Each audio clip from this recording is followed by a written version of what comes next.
No, it's 500 I'll feet. check with Deb, though. It's 500 It's just feet. what I think I always hear from her when she talks 500. We had a test. Okay. Yes. Okay, Doug. We need to redo this. That's Yeah, that's right. All right, none of us can vote on anything. yeah. Let's go home. It'll always be 4 people voting, huh? Yeah. Or less.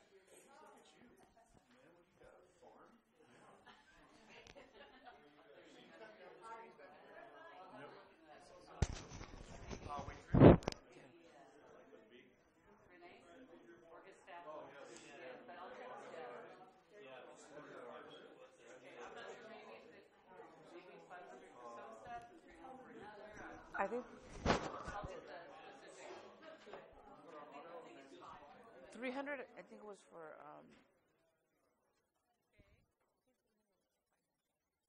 Okay. I think I'm going to look right now. I have the PowerPoints.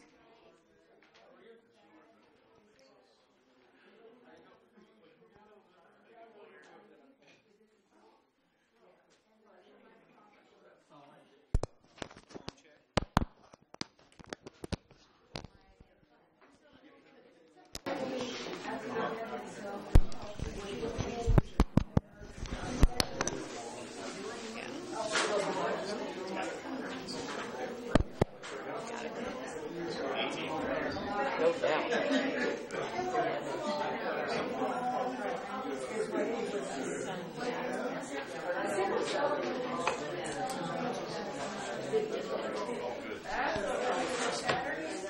That's a very good morning. Have we met Louise? She's lovely. She's quite lovely. Thank you. Does she have a good time? Yeah. It's hard when you're by yourself, but she sounds like she's this little. I have a PowerPoint of 700 too. She cool to walk around. Great. PowerPoint. I got a PowerPoint of 700, and I will. You want me to forward these PowerPoints? You know, I think it was in I'll look at it on, go to the league and they have the materials with it.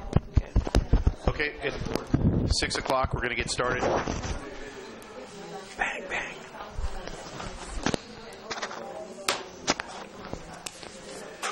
Ready? Let's do the call to order, and then we'll go do roll call, please. You got yours too, huh? Here. Luis Machain. Here. Shirley Brewer. Here.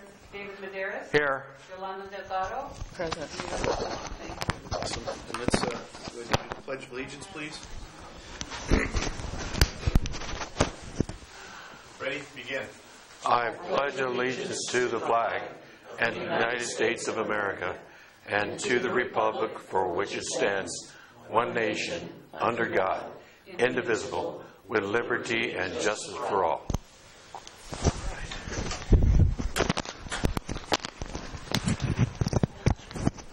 Everybody live? We're live. Get your mics on.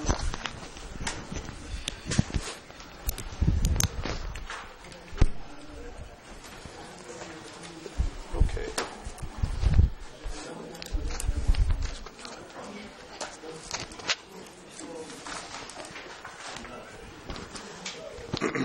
Okay, so this is the Historic Resource Board meeting. For some of you who are not used to how we do things here in San Juan, the 5 of us wear 2 hats in one night. Historic Resource Board, and then we adjourn, and then we start the Planning Commission meeting. So we start with the Historic Resource Board. Do we have any public comment on items that are not on the agenda? No? Awesome. Moving on. Mr. Kennedy, any informal project reviews? No, sir. I have not received any applications or inquiries. Wow, okay. All right. We've got 2 action items. Let's approve the affidavit of posting. And that's in our book. Do you have a motion for that? Make a motion that we approve the affidavit of posting. Second. We have a second. All in favor? Aye. Opposed?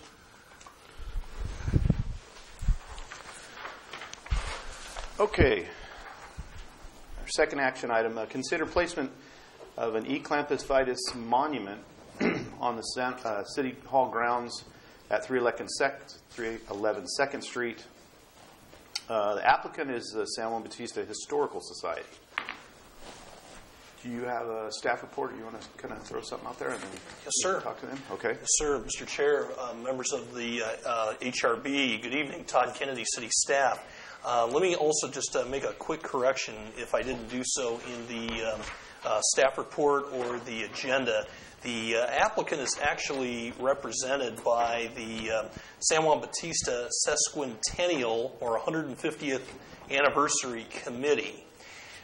Clampus, or the Clampers organization, is offering a donation to the city for a plaque as part of the 150th anniversary. And the plaque and the stone marker is proposed to be located in the front grounds of City Hall here. There is one location right next to the light post, right outside the door here in the front lawn. However, after walking the site with our public works staff, there was concern brought up about utilities, water and electrical in particular, under the ground. We just didn't want to impact any of those, especially with something that's a stone and probably weighs, probably a good 1,000 pounds or so with a great deal of excavation.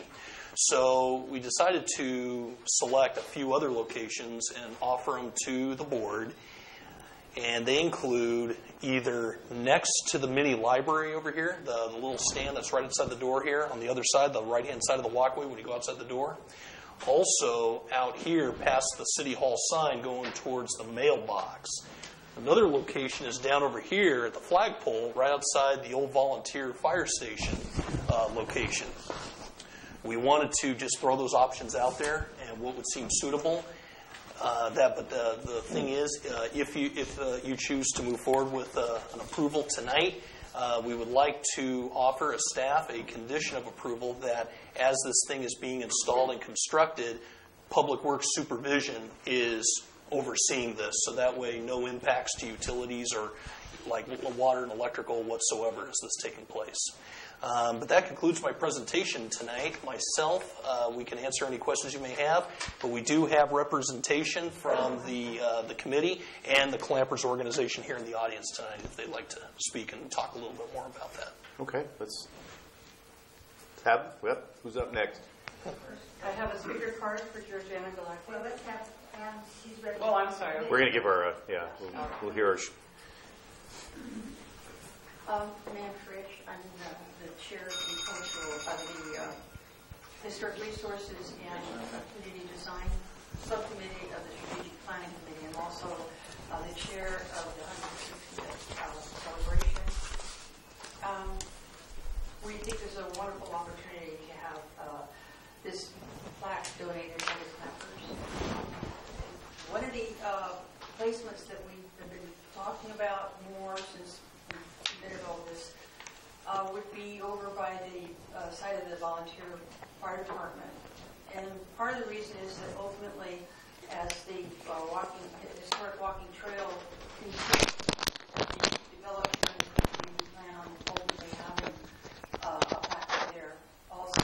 So, you have a place for a couple of plaques and draw attention to not just the front of the city hall, but the whole surrounding area. And once again, we're really all for the city accepting this. I think it's an incredibly generous offer of the Clampers behind this. Anybody have any questions on that point? Anything? No. Awesome. Thank you. Okay. Does anybody from the Clampers want to speak? Are you guys? So I think as our organization, we'd be open to any of the locations. We like the location in front of the original City Hall. I believe included in your thing was some examples of some monuments we placed. We placed quite a few monuments in Monterey and San Benito County. Previously, we had Santa Clara as well, so we have quite a few there. It's an established thing. We've done it quite a bit. They look good. They're well done, well produced, and some of the City Hall can have for, the city of San Luis will have for a long time. It's good. Do you guys have any questions from us? Anybody have any questions? What do you think is going to be your bet? You obviously put these numerous monuments up. What would you, out of the two? What do you think what would you prefer to see? Prefer the regular regular visible monument, the pedestal monument that's in the train depot one. The train depot? Yeah. Yeah. Okay? Okay, yeah. Yeah, we'll definitely have to USA that part of the thing because I know there's gas lines and fiber optic and stuff coming through there. Yeah, it's about a foot deep footing, so it won't get into utility easements and that kind of thing. It won't be that far out. Still. Phone starts at 2.5 feet, I think, so we're well above that. Okay. Good. Okay. Any other questions? Jefferson? Do we know what's going to be said on there exactly? We're working on the verbiage. Is that correct? Yes. Yeah.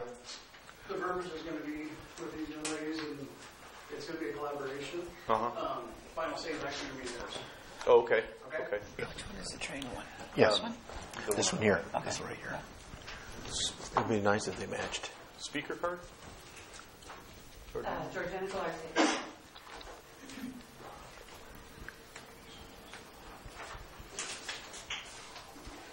Thank you, Mr. Chair. Here's a picture of in the most recent calendar, 1946. This was City Hall and Fire Department, and it has been there since this building was built, and I don't know when that was. I didn't take time to look it up today. So I was thrilled to hear that you considered Polk Street because the City Hall and the Fire Department, their original address is Polk Street, not 2nd Street.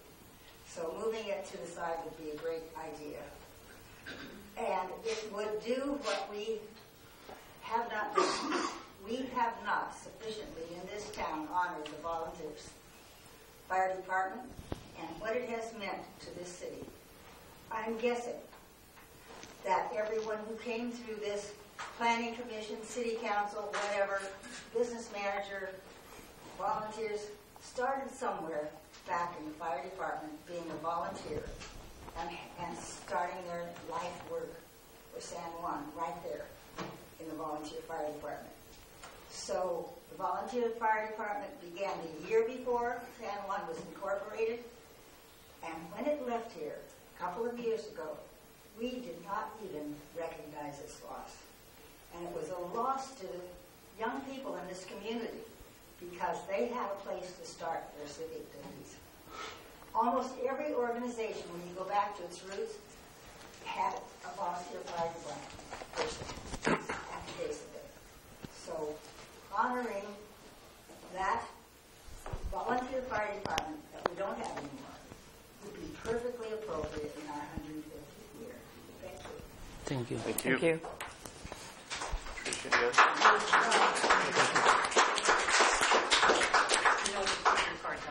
No more stops on the side of the road and looks at every one of your, Yeah. everywhere from Highway 49 to the coast. So, I enjoy them, and you do good work. They Yeah, you do excellent work. So, fantastic. So, it's an action item. So, Todd, what are we going to do here? We're going to just...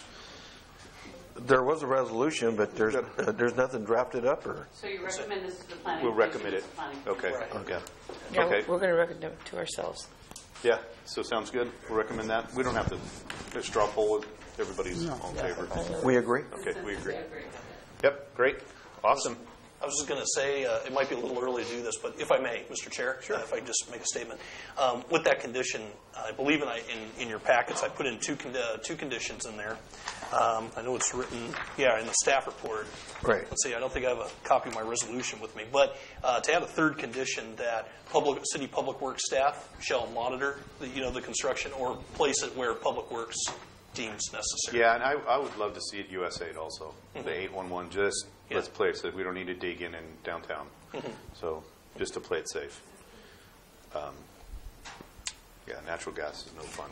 I know there is a natural gas line that runs on this building. So yeah, that sounds good. Okay. Yeah, we'll move that on to we'll take this hat off and move that on. Okay, awesome. Discussion items. A is separate the Historic Resource Board and the Planning Commission. This is something I started talking about when I first started, and I know Shirley sent me an email and said, "Hey, is this something that can be on the next agenda?" And I And I'd like to hear what we think about. We'll go to the public first, and then what we think about it. But let's do it that way. How about if we have the? Do we have any speaker cards on it? No. None. Yes, you do. Oh, yes, I do. Darlene. Okay. Yep. Yes. Darlene Boyd, 22 North Street. And having served on the Planning Commission, I think this is an excellent idea because I found it very burdensome to both be historically trained as well as Planning Commission training, especially as a volunteer. I think that's excessive to expect that of volunteers, that they should have all this training for just volunteering and not being paid. And we also already have a historic preservation and community design subcommittee that is part of the strategic planning committee. And why couldn't this historic resources board, since it doesn't have to meet each time, and it only takes up, very narrow kinds of issues, why couldn't it go to that subcommittee? Because that's still part of our city appointees. So that's just a suggestion to look at. And have the Historic Preservation and Community Design Subcommittee become the Historic Resources Board. And plus that, it's better to have another set of eyes. And you can always redesign it. It doesn't have to be 5 people. It could be 3 people, So those are just my suggestions. Thank you. Thank you. Thank you. Nobody else? No, nothing. Let's bring it up. Start. The only thing I would have, I agree with her, but when, like the Casa Rosa, to pass the budget, pass the money, would that come back to us, or would that stay with them? Like how we had to go over some funds and have 3 auditors. Would they make that decision, or would we? It's an advisory committee. It would be an So it would advisory come back to us committee as to the well? Planning Commission, yeah. And would they take over the engineering and all that? No. Would they oversee that? All it would be a group, a board that focuses on the historic aspect of the town. So, as you've seen, Cara gave us this nice lengthy document that's, the Historic Resource Preservation document. They would focus on that. And then what they do is they would bring their findings to us and present that to us, or give it to us, or say, hey, we need before, and they'll give us that. Basically, they're going to do the work that we're doing right now. Okay. But it wouldn't be us, it would be somebody else, or if you. But then we would just make the final decisions. Yes. Okay. Yeah, and then ultimately, if it's any money and all that kind of stuff, it goes through city manager and the city council. So. Yeah, I think it's a good idea that we split this task up, you might say. I think the idea of putting more eyes and more thoughts into it would be a good way to go here. I think the city is growing enough to where we need to go in this direction as well. I think we do have enough people who would be interested in doing something like that. So I'd be in favor of doing something like this. I don't know how long it would take to get things rolling, but if there's some way I could support that, I would be in favor of that. I kind of like doing what I was doing currently, having both. The only thing is this going to be a separate meeting, a separate time of the month or something like that? Will that kind of drag things out a little bit? So I think it was kind of nice that we did this at one point in time where it kind of expedite things a little faster when it comes to getting decisions made. Yeah. Other than that, I'd still be in favor of it. When I first sat here and thought about the processes that we use, deciding things and then passing it along to ourselves just doesn't make any sense to me. And I know why it was separated, out or included a long time ago. But it makes sense now to give it a little bit more importance in what we do and new sets of eyes looking at something that we may not think of. I think it's really, really important that either as part of the strategic planning committee or as like Darlene said, a 3 or 5 person board that could take a look at this more in depth, and I absolutely would be in favor of that. I think it deserves a little bit more of our time and energy of the town. I think it serves the town better for us to do that. So, hallelujah, I'd be in favor of that. Yeah, I'm in favor of that. My only concern is that this process not provoke more bureaucracy. Yes. Yeah, that's my only concern. Yeah. For example, I suggest that we, for example, we separate the HRB and we are going to work with them. We work all together and make only one process, no make 2 processes.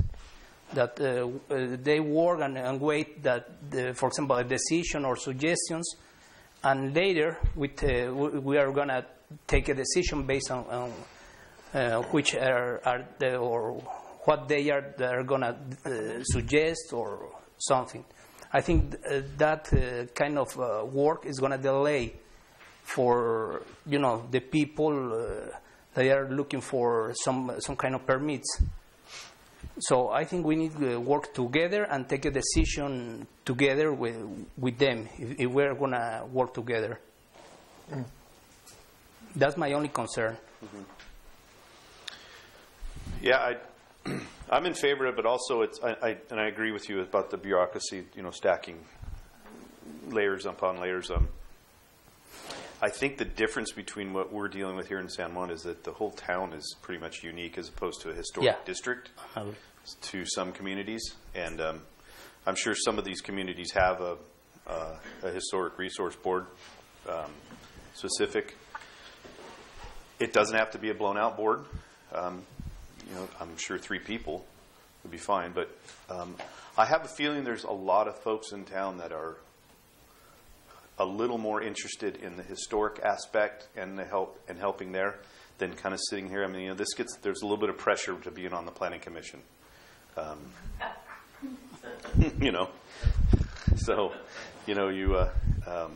and I know some folks that would love to do it, I'm sure, if it wasn't for this planning commission spot. Just kind of a quick history. There used to be a group. It was called the Cultural Resource Board, and it was an advisory group. It got a little out of hand, unfortunately, as far as they took it upon themselves to be the history cops in town.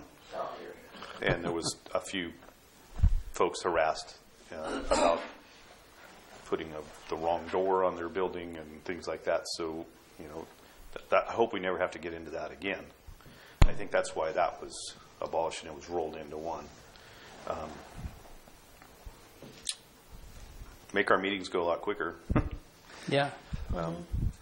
And I'm gonna be tossed because I'm a history nut, and I'm enjoying the digging and I'm enjoying learning from our historic, the folks on the historic resources board. I mean the folks. So yeah, I'll be back and forth. Mr. Tweez, what will we have to do? So, members of the commission, my name is Ed Tweez. I'm the interim city manager, day 2 of my second stint with the city. I was here a year and a half ago. Welcome back. And I recall reading the Historic Resources Code then. I have not read it in the past 2 days, but I wanted to make these comments and then answer your question directly. So the municipal code adopted by the City Council establishes certain duties of the Historic Resources Board. I take it your suggestion is not that those duties be changed, but rather that a separate board be appointed to pursue those duties. Mm-hmm. And to respond earlier, that would mean for some applications, demolition and site plan review within the historic district would require a 2-step process. So applicants would have to first go to the HRB. HRB would review it and recommend to the Planning Commission. So there would be a 2-stop process, adding a little bit of time. I don't know about expense to applicants. Some members of the audience no doubt recall the history better than me, but the requirements, the HRB has certain criteria for membership that you might want to review. That was initially established in order to qualify us to be a local certified group, and we had to have specialized professional criteria to be a member of the board. We're no longer seeking or eligible for that state certification, so you also might want to look at the qualifications leading to what do we do next. The commission ought to make a recommendation. The board presumably would make a recommendation to the commission and the commission to the city council, where you would request the city council to review changes to the ordinance, which now establishes them as one group, to go back to two. Okay. And thinking about whether or not you want to review the qualifications of the HRB, and mindful that it's adding to the burdensome, somewhat to the burden of applicants. Is there any legal parameters to that as far as a two-step process to the review? As far as, do we have to have a time frame? I do not know. That there probably is notice required for each of the two meetings, and so for a site plan review. But I actually am not detailed familiar with that requirement. So we're being asked this question, are we the final authority to say that this is going to happen, or is that city council? That the city council would have to So we would make the recommendation to them we're suggesting that we adopt this idea and see if they're in favor of it.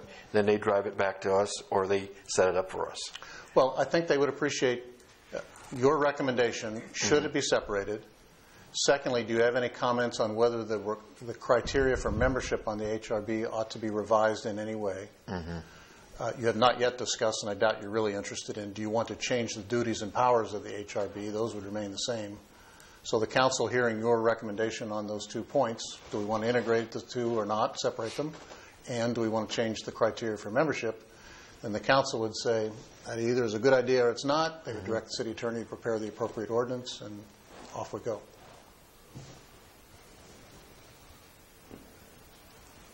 Okay.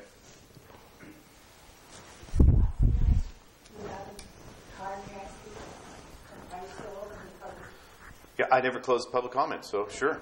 Come on up. We're discussing this. I think it's a great idea. And for another reason, sometimes when we sat as an HRB, we sat and heard comments and arguments related to some of the issues that when they came before the planning department, planning commission, could have been appealed.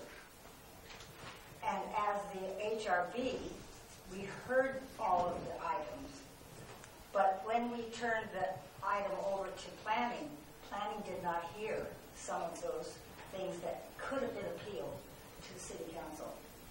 And so we were remiss not hearing them again as planning commissioners. I don't believe any real problems happen that way, but it's a potential when you sit with two hats and hear everything and don't hear it officially at your level where you are making a decision. I don't know if I've explained this properly. No, it makes sense. Those were issues sometimes I thought, what did we do that perhaps we shouldn't have done? And that was one of them. But I'm in favor of dividing the group. We are having so many more people move into San Juan, and they are looking for ways to be involved. And this is a good way to start. Thank you. Thank you. Yeah. Mr. Chairman. Thank you. I didn't speak before, but things did come up while you were discussing it, particularly what Mr. Hughes was saying. I do remember places in the codes and ordinances that refer specifically to the Historic Resources Board, for instance, putting a stop sign downtown. The City Council approved a stop sign downtown, and then the Historic Resources Board, it turned out, actually had the final say and did not allow that. And like Georgiana, well, not quite like Georgiana, because I was on the Planning Commission when she was on the Historic Resources Board, and it was separate. And it was presented as a cost-saving idea. Some of us didn't get to serve anymore because we made room for the Historic Resources Board people, so it would be a mixture when they combined the board. I was one of those who was gone. But Georgiana then came on to the Planning Commission. And there's pros and cons to both, as you well know. And I just want you to be aware of the codes and ordinances that will include things about the Historic Resources Board before you go forward with this, especially if you change it to a 3-member board or part of the strategic plan. You might really need to keep 2 separate entities, even though it does cost a little more to have another meeting. Yeah, I'd definitely be in favor more of another board instead of rolling into the folks of the strategic planning. These seem like they've got plenty of stuff on their plate. My concern is that I just don't want to see anything slip through the cracks, because we're looking at all of this as opposed to just this. Does that make sense? Yeah. And if something slips through the cracks, and I don't want it to compromise any of our historic status as far as the town goes, or recognized on the federal or state level because we missed something. It seems to me that if it could be scrutinized a little bit better with a separate group, and then brought it to us, said, hey, this is, look at, basically somebody's going to do the work for us and bring it to us and say, wow. But like what Louise says, and I was trying to explain that it's just doubling the work and prolonging it and delaying, and that's what I want. Just yeah. That's one thing I don't want to do. Maybe we can take their opinion when we have our meetings, and we can give them the paperwork prior to the meetings, and not separate. Well, we would have to get their input. They would have to do the research, and then give us the input at our meetings. So it would be theirs and then ours. Yeah. But it would be, under this proposal, it would be necessary for this separate body to have its own publicly noticed meeting. Yeah. Yeah. So it's still... Which we're still doing now. Yeah. It's just we're doing it in one night as opposed to 2. Yeah. But like on a night like this is pretty quick. Yeah. Yeah. If we didn't have the discussion items, we'd been done. Probably done. Yeah. What about staff? Is this going to be double the work? And that's the other thing. You've got plenty of work to do as it is right now. So how much more is this going to add to the staff and to administer this? Let's see. Probably take a shot at it, maybe. Okay. Mr. Chair, through you to Commissioner Medeiros or Board Member Medeiros, that's actually a good question. And, I know this has been talked about a couple times since I've been with the city now. And, got a little, history when it was separate. I think what it would be is just like preparing for 2 meetings a month, for, below the council level for Planning Commission, HRB. And it's about like planning ahead, especially if it's a recommending body, the HRB to Planning Commission. I think it's one of those things that, I think what we'll have to do is really look at our process. I think it's one of those things because where we'll need to go back and recheck our process, because I don't know if you remember, but last year with the previous HRB Planning Commission, I had a kind of a table drawn up, or a chart, flow chart type thing. And I'd like to resurrect those efforts again because it's not quite done yet. I'd like to resurrect that, and maybe we can develop a process and have that as our policy. So when applicants come in, this is how much time they're going to be looking at, how much it's going to cost for fees, and what time we need, and especially for the proper noticing and the proper advertising, and of course staff report preparations and so forth.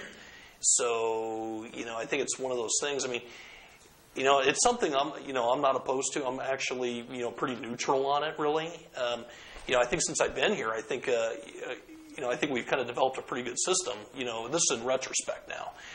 From HRB, that it's like they make the recommendation on the Planning Commission, and we get it all done. But it's two different responsibilities. And historic preservation, as we found out, it's not like doing conventional development. It's kind of its own animal, and it requires kind of a little bit more detail and knowledge of historic buildings. I just see it that you're going to be the glue, you're going to be the coordinator, because you're going to see documents coming from two different areas, and now you're going to try to feed that into what's going to make your best decision, and how you're going to expedite that. And I think that burden is going to be put on the staff more so than in anything. So gluing this whole thing together, I think staff is going to take that. If you'd like, as far as the process goes. I'm sorry, I didn't mean to cut you off. Yeah, that's okay. But what I would like to do, if the board member feel this way, is, I'd like to maybe do some research with other jurisdictions, whether it be Monterey, whether it be Carmel, whether it be City of Gilroy, and some of these communities that are have historic natures, a little like ours, and how they do things. Because I've heard of Historic Resource Board as being either a recommending body or a final say, and only if it gets appealed, then it moves on to the higher level. So I'd like to do some homework on that if possible, and maybe we can report back. But well, as I understand what's being suggested so far, however, you're not proposing to change the duties and powers of the Resources Board. That would be the same. I mean, that's correct. Right. The only difference is that the Planning Commission would not also serve as the HRB. Right. It might be useful for us to scour the code to see whether there are any requirements for notice and appeal, such that you might have to go to the HRB, wait 10 days before you go to the Planning Commission. I just made that up. I don't know whether it may not be able to be done sequentially as you're doing now. That's important for us to look at. But if you're not proposing a change in the powers and the duties, it's the same staff work we would be doing. The HRB would be doing the same work you're now doing, and then taking your hat off and reporting it to the Planning Commission.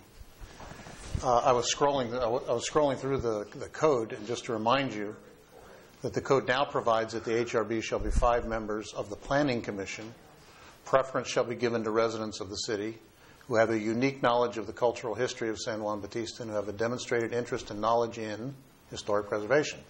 At least 2 members shall be appointed from professionals in the disciplines of history, architecture, architectural history, planning, prehistoric and historic archaeology, folklore, cultural anthropology, curation, conservation, and landscape architecture are related disciplines, such as urban planning, American studies, American civilization, or cultural geography, to the extent that such professionals are available in the community. If such professionals are not available within the community, then membership may also include lay members, I assume most of you, who have demonstrated special interest, competence, experience, or knowledge in historic preservation. So our existing code is pretty strict, I would say, about the membership criteria, and you might want to think about that as well. Nice to know I'm second place on this thing. Yeah, and that's a valid point. I mean, what Todd said. There's a lot into the historic, and I feel like sometimes I'm going to miss something. I just don't want to miss something, and I do read your staff reports, Todd. Anyway, front and back. So. It seems to me that the bottom line for me is that we've got either 3 or 5 sets of eyes that are looking at things from different perspectives perhaps than we would. And I don't think it's going to be another layer of bureaucracy. I don't think it's going to slow down the process much, because the people that we have, even in this room, that have done this for a long, long time, hopefully will not say, I don't want to do this anymore, step up to the plate, because I think it's really, really important. And there's some things that we have to determine that's going to make it easier, but I'm in favor of going forward. I think we should do it and solve the problems as they come up. So what's the next step? I think the next step, here I'll go and speak. I think the next step, is probably do some homework on some, other jurisdictions, and probably come back and just maybe have like a rough process, to present. How about notifying City Council? Notifying City Council? Yeah. Let them know what we're thinking. That could be a report, from city planner on to city council. As part of my sheet, because you're just to kind of give them a heads up so you get blindsided by this is this coming. also. This might be coming, and this is what revolt. we're Right, so we get the support coming from that end, so it won't be such a hard climb if it's going to be. okay. Just a brief. This is what we were talking about last, HRB meeting. Council members anticipate this. Right. Okay. Anything else on that subject, gang? Good? Awesome. Okay. Hang on a minute. I need to put my, before we get to this next subject, I want to put something up here so if somebody starts throwing things, I'm not going to get hit.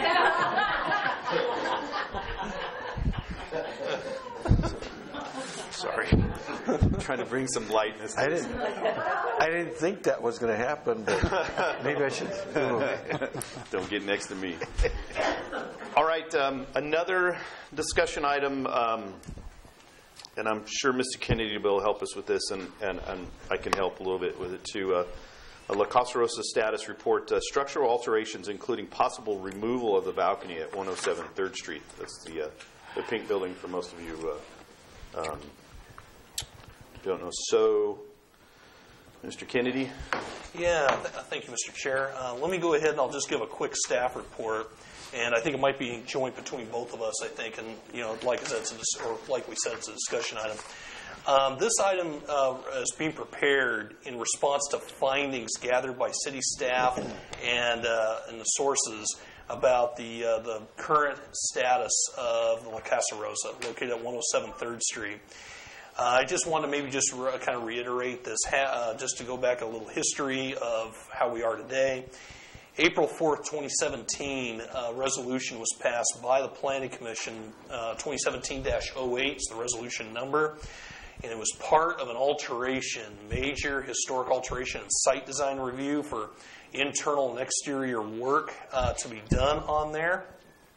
Had some ideas at the time.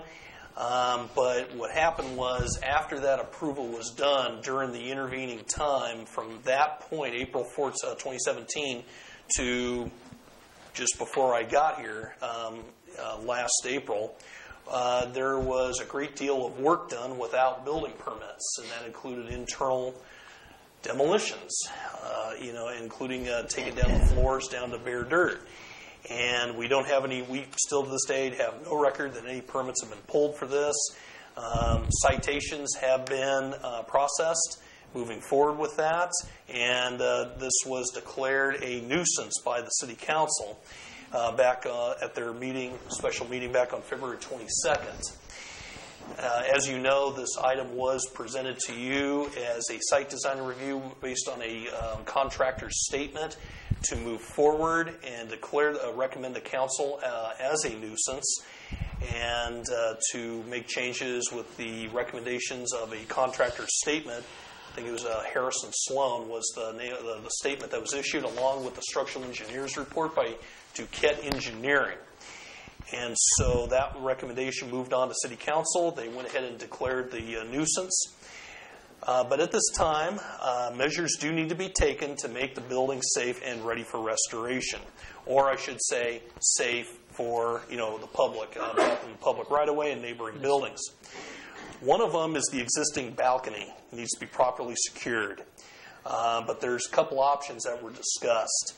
And those options include either shoring up the balcony with posts accordingly to see that the balcony does not move.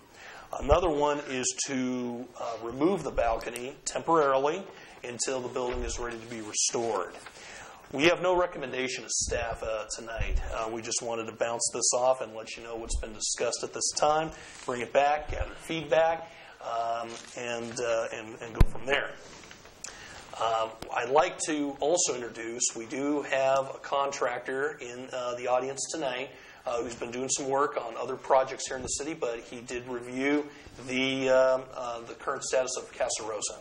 So anyway, myself, the city manager, or the contractor can answer any questions that you have at this time, but that concludes my presentation. And like I said, we're here. Okay. And the contractor's here? Yes, sir. Okay. Before we get to this, I'll just try to shine a little light on this. Todd and I were working on the agenda last week. Yeah. And this was asked to be put on the agenda by the outgoing city manager because she was in contact with a contractor who's here, who's took it. I don't know how then I'll ask him how this all came about. But apparently, he looked at the engineering study and might have. I'm sorry to go. Mr. Chair, maybe I can add some context.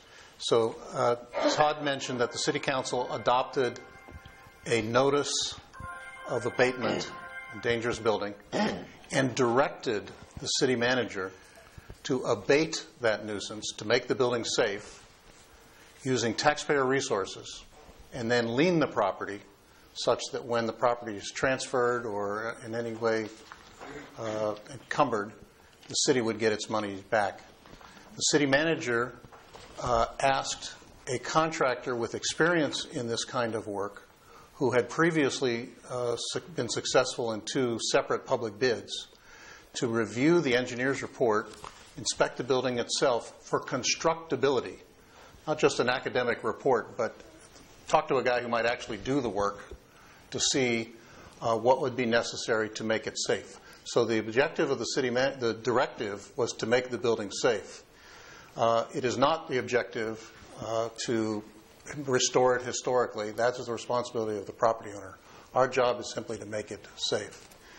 Yet, nonetheless, because it's in the historic district and it itself is a historic building, there is interest in how will it be made safe, and will that have what impacts will that have on its potential future restoration. So that contractor is here, is qualified to do this kind of work. Himself had a structural engineer look at it, and he came up with some recommendations on how to make the building safe. There are, as Todd mentioned, essentially two options. One is to remove the balcony, not destroy it, although removal does impact its future potential for restoration. Store it properly for the property owner who later would come back. The other is, frankly, more extensive than just putting up a post here and there, and the contractor should explain that to you. Okay. Well, let's have them up, and let's Manny? Folks, let's also stay focused on this. This is on the health and safety issue of this building. The aesthetics, everything else is something we'll hash out down the road. So let's, we have you up. Good evening, everybody. I'm Manny Espino. I represent Harry Williams Incorporated. I'm one of the owners of the company. I'll talk a little bit about my background. I started when I was 20 years old working for the city of Watsonville for the inspector position. Now I'm currently a state inspector, still employed by the state of California. I currently just work 1 day a week, and I also run a construction company. I was approached by the city manager, Michelle at the time, and was given these documents to review because I do plan review for the state of California, so pretty familiar with all the requirements and minimum requirements are. I took it upon myself to hire a structural engineer to further assess the building. Again, as the city manager stated, our goal is to safeguard the building so it doesn't collapse on a pass-by family or any other public person. Right now, all you have is barriers and cones kind of blocking the access, which, again, you're eliminating access points to the public. There's people with disabilities that need that sidewalk to get to point A to point B.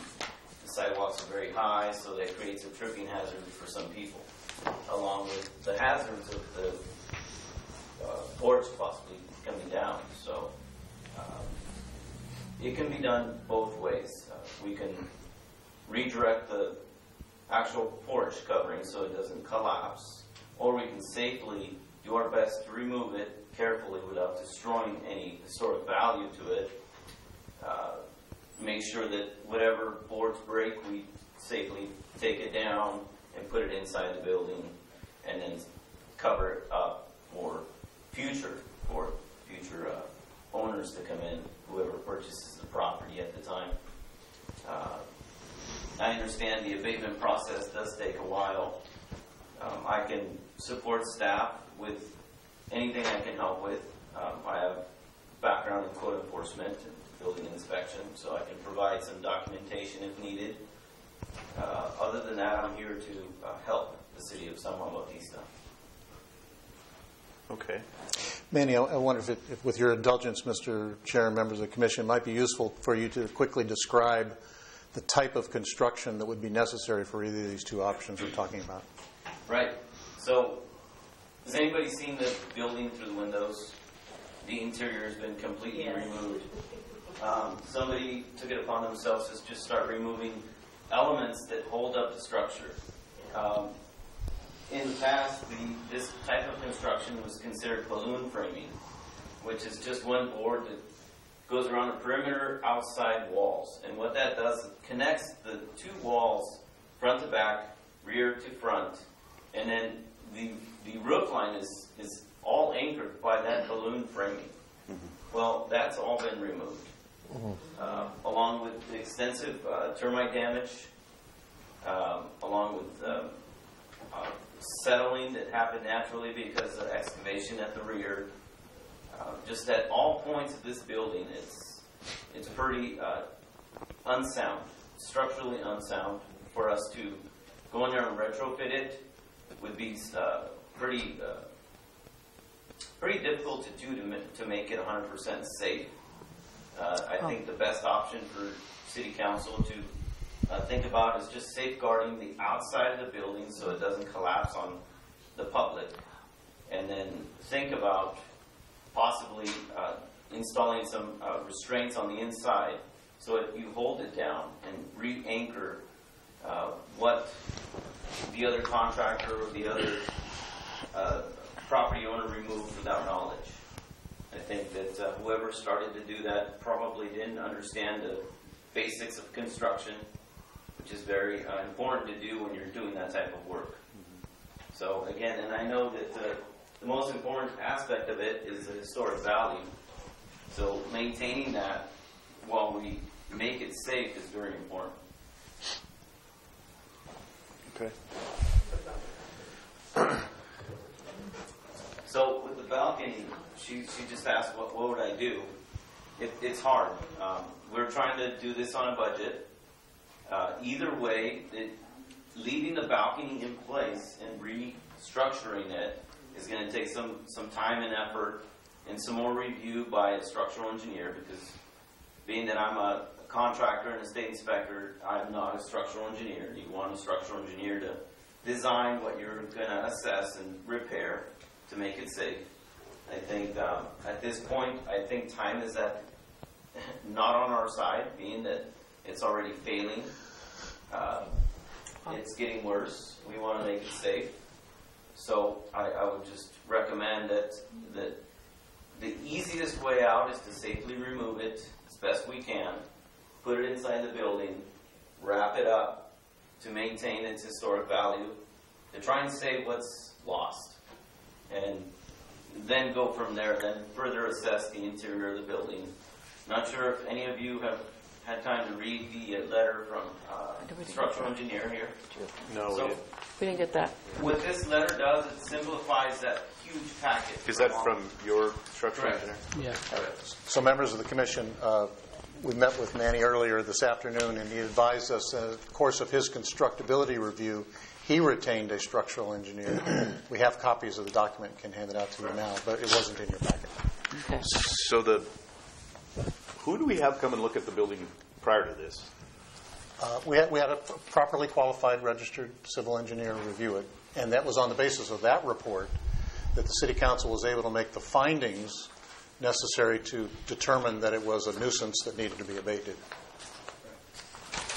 The point I was trying to make earlier is that was the purpose of that review was, is this a safe building or not? The purpose of to bringing the contractor on board was how do we the constructability of it? How do we make it safe? And again, there are two options. They do have different cost implications. Time is of the essence.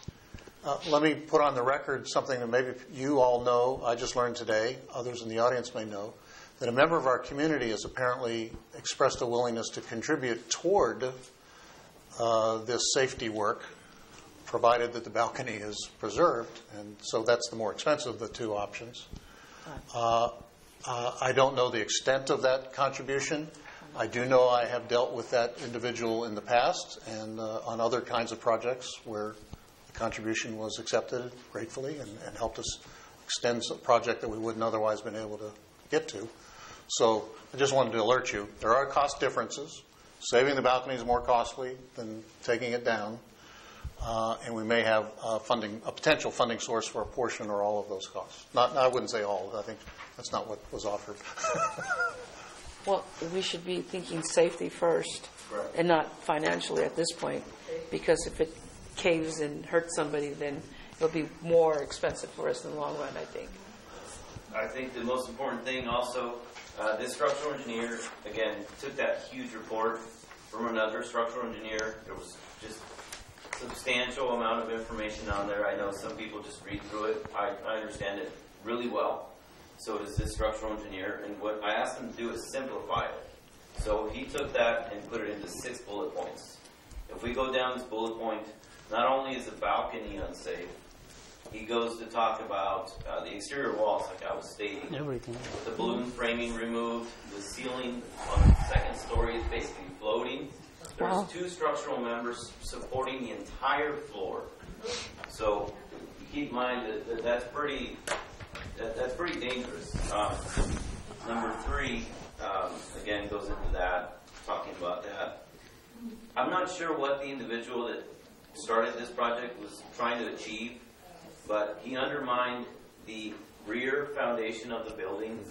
Keep in mind, these old foundations they'd last forever if you take care of them and if you don't destroy them like they did here. It looks like they just used bottle jacks and car jacks to jack up the building at the rear and then just dropped it down on stilts. And basically, the floor under it, from all the rain, it's got nowhere to go, so it's just pulling at the bottom and just having that house settle even further. So that being said, when you go to look at the rear, dangerous abatement building code states that if it's more than 4 inches at a plumb, it's going to collapse. And if you take a plumb bob and measuring tape, I think you've exceeded beyond 4 inches. Keep in mind, if we go to shore this building up, we're not going to correct the plumbness of it. We're simply going to do our best with our knowledge and experience in this field to try and save what's been lost, right? We're not going to make it brand new like the city manager stated. We're just going to make it safe. We don't want it to collapse. The worst part of it, I think that's probably going to be the most expensive and most difficult, is that fireplace, because they've completely separated it from the building. Oh. You can see it from the rear, and it's coming apart. Now, public safety aspect of it, the only nuisance and safety concern that creates is neighboring properties' hardiness. So if that fireplace falls against their restaurant, it will cause damage. And believe it or not, that fireplace might be holding some parts of that home together because of how it's built. Mm-hmm. And so back then they used to use Adobe to glue everything back together. So it worked well, actually. And keep in mind, it just, whoever did this work had no idea about construction. I have a building inspection degree, so I take pride when I do. I like to educate myself before I pick up a hammer, so to speak. So, again, I got this assessment on my own without the city funds, in terms of trying to help. So all I'm trying to do is provide my experience and knowledge and to city staff to try and help you guys out with this problem. Okay. Can you just, I'm sure we have some public speaker cards on this. Sure. There'll be some questions brought up. If you could just hang out for a bit, and we'll probably have some questions for you too, if that's okay. Not a problem. I've got some cards here. Is it okay to pass them out, or should I? You could. Yeah. Okay. And then Just So my let's- email's on here. If you guys need to email me or anything, I'm available anytime. Okay, let's go ahead and hit the public comments. And Trish, Okay, thank you. Thank you very much. Did he give us a number? No, he didn't give us a number. What's that? Did he give us a hypothetical number? No. Yeah, we can. Yeah. No, there are no public speaker cards on this. No. Oh. Okay, let's bring it back. Let's do questions. We'll run this way here. You said there was a private individual. Is he going to remain, or is she going to be remain Mr. Tweez. Anonymous? Mr. Tweez. Well, I know who it is, and probably half the people in the room know who it is, but she hasn't authorized me to make it public. Okay. But I also only know that it's an offer. I don't know the nature of the offer. Got it. Mr. Chair? Yeah. I thought that we discussed this one time and approved. There was a certain amount of money that was set aside to do the brace the balcony, and it was approved and sent to the city council. What's happened with that aspect of what we're doing? Is that just gone away and we need to start from scratch, or what? Maybe Todd can help me. My impression is that you had a report from an engineer who identified the inadequacies of the building and gave you an estimate of the cost. Yes. And the council has not appropriated any particular amount of money yet. That was an estimate of the cost. The city manager took the next step and asked the contractor would do the work to figure out whether that identification of the problem, what it would take to really do it, and we have now a second set of eyes. We talked earlier about having a second set of eyes. We now have a second set of eyes on that problem. Luis, do you have anything? I really pissed. It's a lot of, to digest. I know you got something. I mean, I know what I'm faced with. I'm faced with almost a complete demolition. Take this whole thing apart and put it back together again, because preservation right now is paramount, I think. And how do we do that to preserve the building itself? Because it's on the verge of collapsing and being destroyed permanently. And if that should happen, then we're going to lose a lot more than we're starting with. Mm-hmm. So, how do we do that? How do we do that to preserve the building in its entirety as we know it exists right now, and at the same time to ensure its safety and protect surrounding properties? And by preservation, you mean make it safe or restore it to its historic condition? Safe. Primarily safe from danger, anyone getting injured and destroying property. And then the next thing, how do we save the building itself? Because if you go in there just to board everything up so it doesn't collapse and stuff like that, you could be damaging portions of the building that need to be The reason preserved. why I asked the question the way I did is because the directive to the city manager, the city council said, you've got to do this. You've got to make this building safe. Mm-hmm. And so that's why we're going through all this review. We're asking you for your perspective on which of the options to adopt. But be mindful that some of the measures needed to keep the building safe will make it harder for historic renovation, restoration.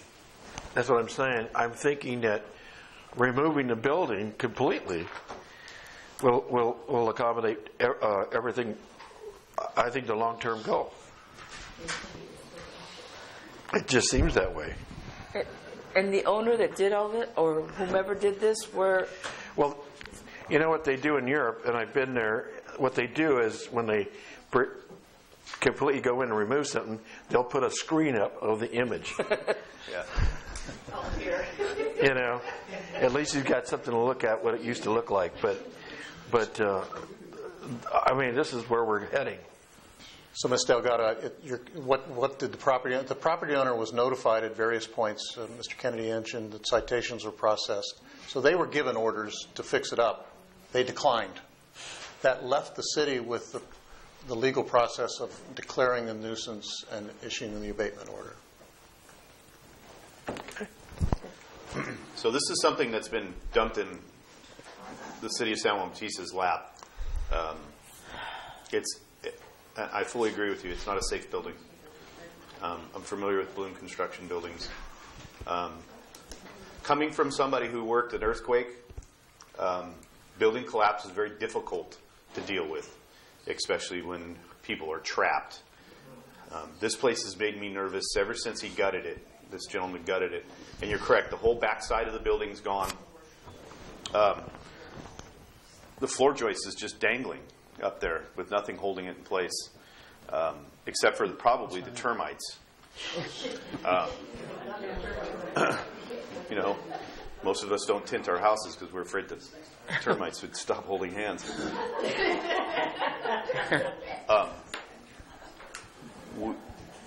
So this is a public safety issue.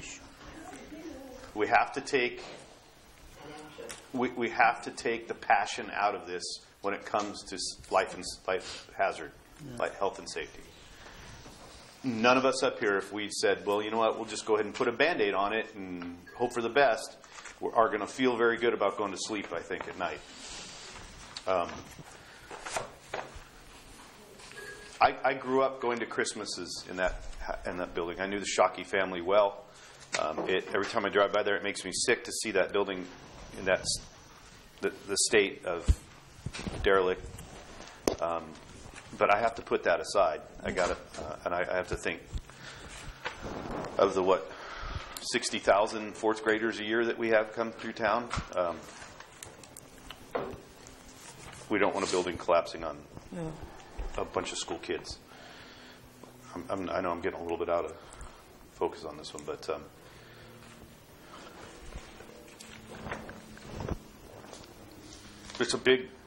it's not going to be a simple Band-Aid, is it? Okay, no public speaker cards. This is amazing. I figured this place would be just an uproar.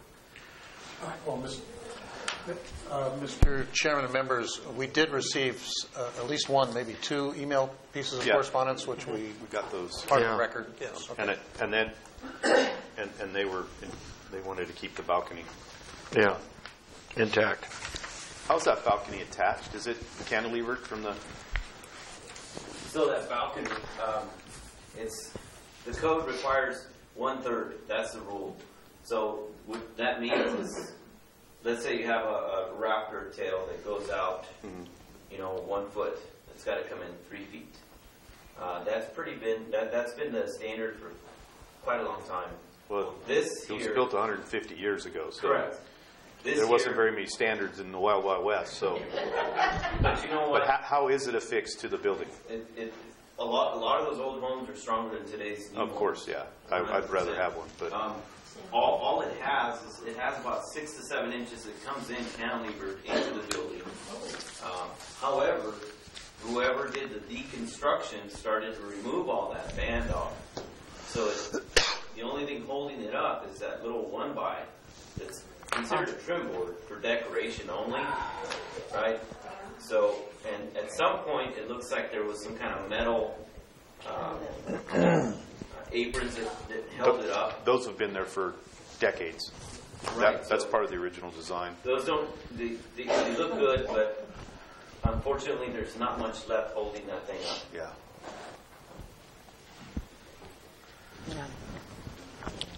Oh boy.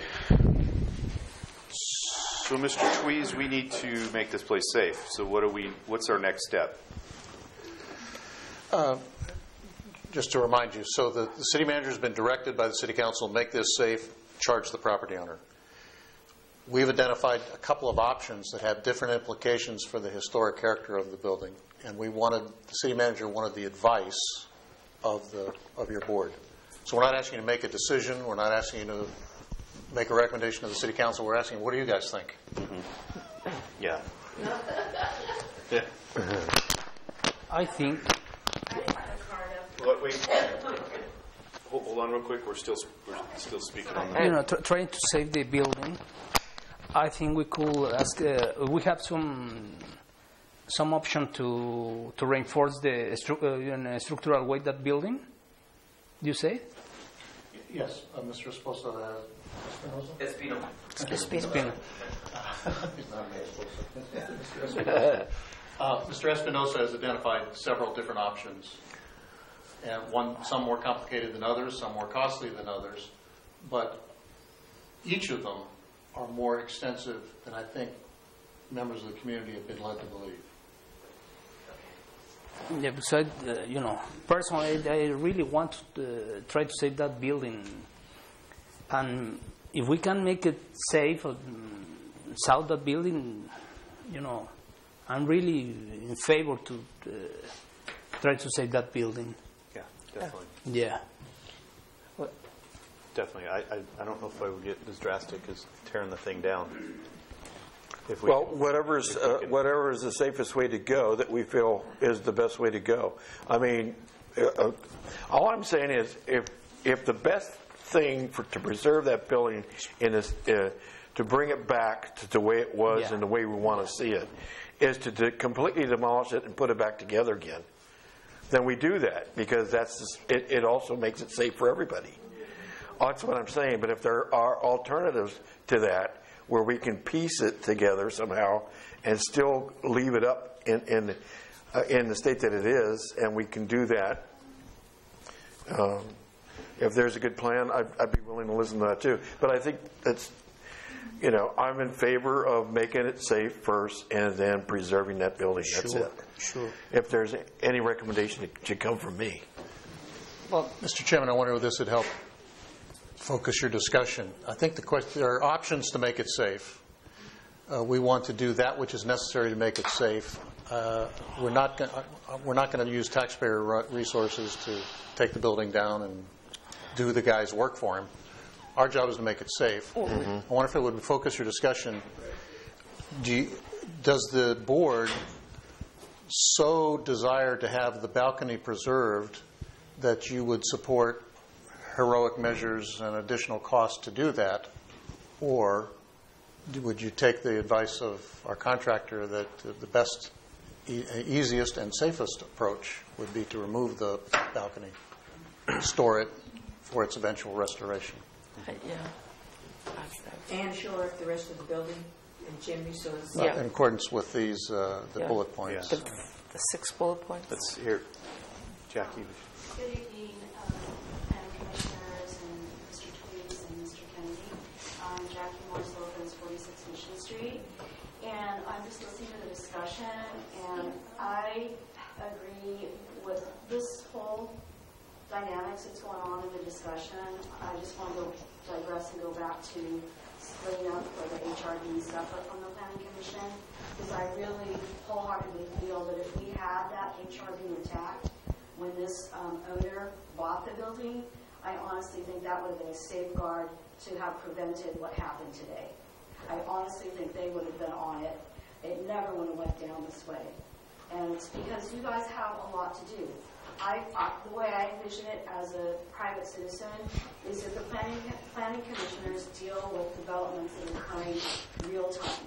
Historic Resource Board their job primarily is to preserve the historic nature of our town, which includes areas, parks, buildings, and such. And I really think that if they had been intact, this would not have happened with that beautiful building. So I agree. I think it needs to be 2 separate boards. Okay. Now, getting back to what you're talking about today, I really feel that, and this is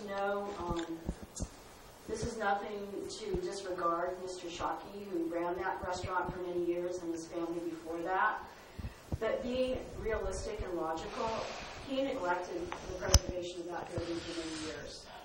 He got out from underneath it. He was getting a little bit older, couldn't run the business on his own. But he didn't have the wherewithal and I think the funds to really preserve that building. So I think in all fairness, I'm not saying what the new owners did. I mean, what they did was horrible. It was egregious.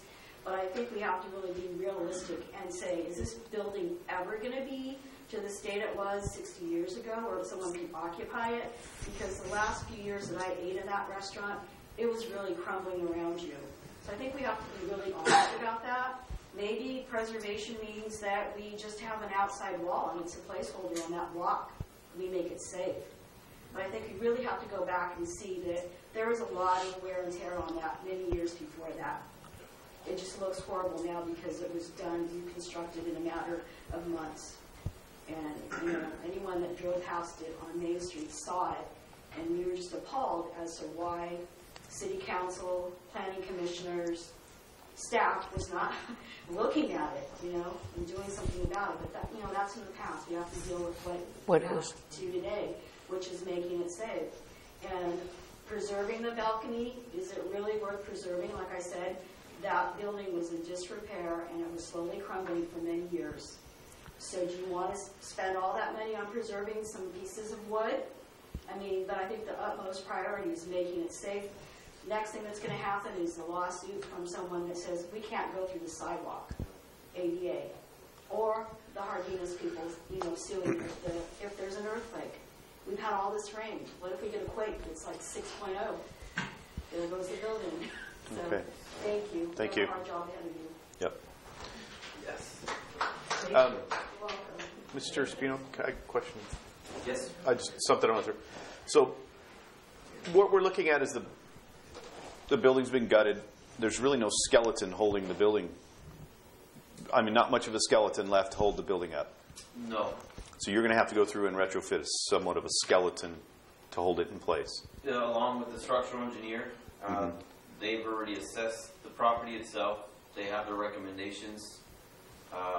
I didn't ask them to execute that because I'm incurring all those costs directly with my company. I can have him put together a package. Keep in mind that the building is really, it was taken apart in the wrong way, which means that every piece of that building is going to have to be looked at carefully. A lot of it has to come down on the inside of it. It might be that we take down the whole entire floor assembly for it to be easier for us to shore it up. That's something that the structural engineer mentioned, because keep in mind that the more weight you remove from that, the better it is, easier it is, faster it is to shore it up. Our thoughts, to quickly say that right now, to shore it up was run some beams in the middle where the existing flooring would be. Now it's just dirt, and then tie everything back together, re-support what's there, and then just tie everything from end to end with shear walls. New homes have shear walls because in seismic events you have swaying and uplift, so you want to make sure that that's connected down to the ground or to itself to resist those uplift motions. That's what structural engineers designed for. So I think the speaker that came up before me has a great point. It's easier just to remove that balcony and do our best to shore it up. Unfortunately, in a perfect world, you take down the whole building and do a facade and make it all beautiful, but that's huge cost. It impacts the city, I think, in a negative way to spend that much money on the property that doesn't belong to them. I think if you guys start with little bits of liens, my company itself can put a lien on it also, what's called a mechanics lien for our work that we've already expended on it. We don't need the permission from the city. We can just pull a permit after we actually start the job. So which can help you guys possibly obtain that property in the future. Because in my experience and background in this field, working at a jurisdiction, now working at the state, the city of Watsonville, where I started, actually did take some properties that way because, as you all know, when the downturn economy happened, banks were just leaving these homes vacant, and homeless were breaking in, starting fires, selling drugs out of them. It was a big nuisance for us. Some guys were, growing illegal marijuana in at the time. Yeah. And I was the head inspector, so they had me come in. And the reason I'm sharing that is because the city took some steps to start liening these properties, and citations get really big. This started in 2017. So I think that if the city moves to citing not the property owner, because it goes to the bank now. From what I understand, the property owner defaulted. Now the bank owns it. So once the bank starts seeing all these liens on the property, they're just going to want to get rid of it. Yeah.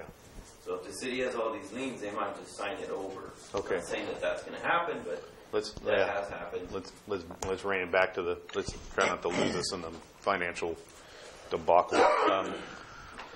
Yeah, here's what I see. I see a wall that has no support at the rear with a 2,000-pound balcony sitting on it. And this is what I'm seeing. Yeah. Yeah. Because that's just the way that's physics. I wouldn't have any problem with removing the balcony. No. Yeah. I mean, if we all think about it this way, you have a 2x4 up in the air and you drop that from the roof on somebody's head, a 2x4. It's 8 foot wide, 8 foot long. I've got 16-foot 2x4s out of my truck right now. So the weight of that, it's 1.5 pounds per linear foot. And that's at the actual, that wood's wet, right? Nominal thickness is bigger, so that's more weight. That's just one 2x4. And you add the weight of that whole entire thing, it's substantial. And let's let them deliberate the question before them. Yeah. I'm good with removing the balcony and preserving it as best we can. Is that the direction that was requested of us? Yeah. Is Yes. that it? Okay. Yes. Then if that's the direction, it's going to make it safe to begin with. Yes, I understand. So that's. Yeah. Let's move forward with that. And then, I think we're all in favor of that. Yes. Yep. And then the next step would. Now, Mr. Espino's done all this work here. Is he going to have to go to bid on this, and then, is he going to do all this work and then lose the bid? Not necessarily, for two reasons. One, under urgency code sections, we might be able to go without benefit of a competitive bid, and the total work may be less than the amount required to go out to bid. I don't know that yet. So if you would memorialize your apparently collective consensus here, then I will take that into consideration. Frankly, I want to review the whole record here before I make any final determination. Okay. Yeah. It sounds like we're all in favor Of removing and making it safe. sounds like we're doing the right thing as we speak. Thank you for Thank you. stepping up like that. That's huge. I don't even know if you live in the area or not. That was a big. Okay. Michelle asked you to do it, right? No. Michelle. Which should have been San Benito County, but the people in Hollister gerrymandered it. So, anyway. So I'm actually helping Mike Majora. So are things down at the pump. Are things being done? We're not waiting for something to sign off on. Are things being done to make it safe, day in and day out? No, the only steps that have been taken to this point are to declare the building unsafe, to take steps to block the walkway from pedestrian access in a sufficient way to avoid the litigation that some members of the community were thinking about. But so to think that we're going to start making it safe, it sounds like, when is that going to happen? Yeah, that's what. My commitment to you and to the community is to follow the council's direction and to, as quickly as I can, review the record and make a determination so I'd be, say, a matter of weeks under construction. Wow. It's a long time. Yeah, but it's been sitting there in the rain for all this time. So. Okay. Thank you, sir. Appreciate it. Thank you. Thank you. Thank you. Okay, we're down to Historic Resource Board comments. Anything specific to the Historic Resource Board? Any comments? David? Lloyd? Mr. Kennedy? Anything? No, sir. I have nothing. Okay. Mr. Tweez? No, sir. Okay. Do we have a motion to adjourn? Motion to adjourn. I second. All in favor? Opposed? Okay. Okay, can we take a quick break before we go on to the commission? Good job, Scott. I drink a lot of water.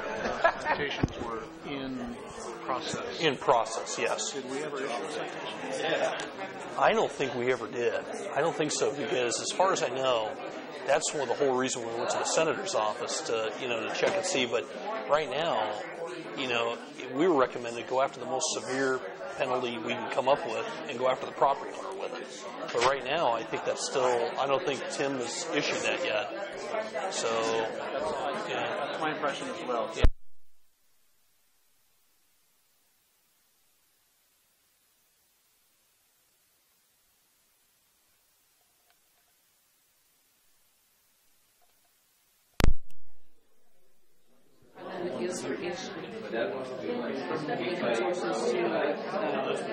One of these guys buys like coffee. I have to keep track of that. Yeah, but I would do that. We get a box of seeds, and the city manager gets it. We all eat it because we all get our $1.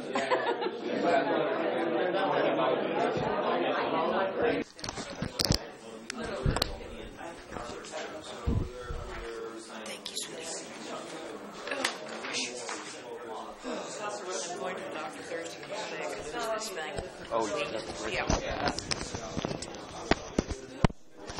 Yolanda, you ready?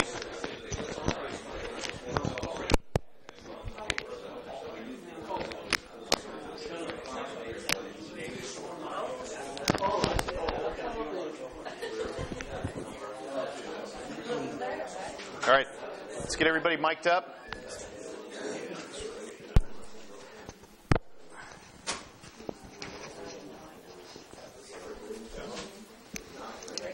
Ready? Okay, I'd like to call to order the Planning Commission for the City of San Juan Bautista. We've done roll call. Let's do it again. We'll do roll call again. Scott Friels. Here. Luis Machain. Here. Ray Brewer. Here. David Medeiros. Here. Yolanda Delgado. Present. Thank you. Awesome. We have a quorum. Okay, next is public comment on items not on the agenda. Do we have any speaker cards for public comment? Anybody? We're closing public comment. Okay, public comment's closed. All right, informal project reviews. Mr. Kennedy, anything? No, sir. I have no applications and no requirements. Wow. Okay, now we're under the action items. Do we have a motion to approve the affidavit of posting? I make a motion we approve the affidavit of posting agenda. I second it. All in favor? Aye. Opposed? None.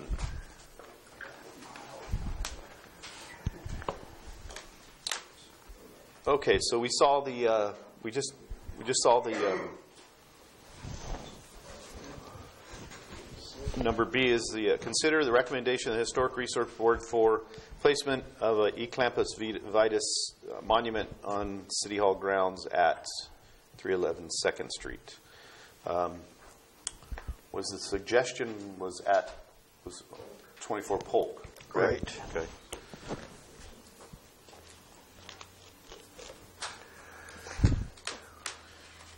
Okay. Do you feel like you need to hear the staff report again? No. Everybody No. pretty good? Good with that? Okay. We have a resolution. Looks like the only thing we have to change is the address location, correct? Okay. And wasn't there something else in there, Mr. Kennedy, you wanted to throw in? Third condition.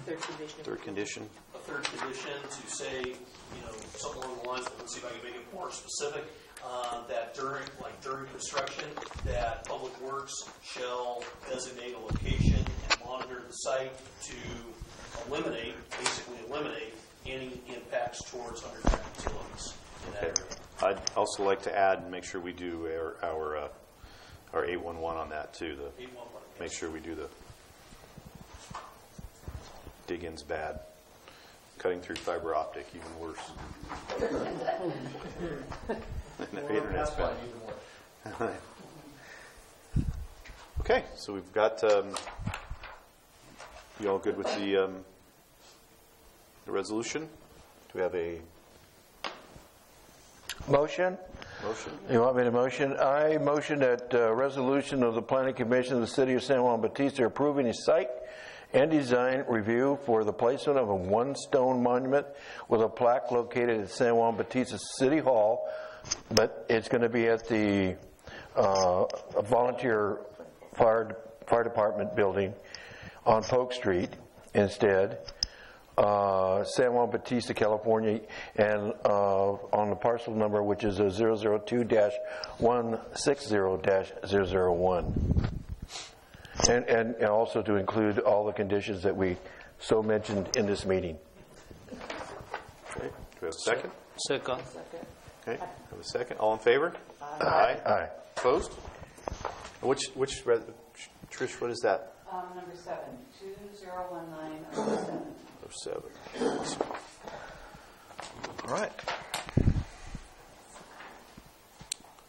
Now we're on C.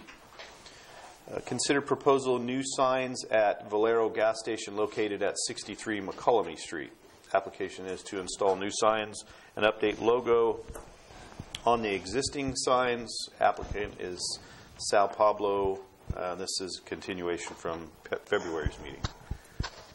Do we have a staff report on that? Yes, sir. Mr. Chairman and members of the commission, good evening. Todd Kennedy, city staff. Actually, I'll turn my mic on.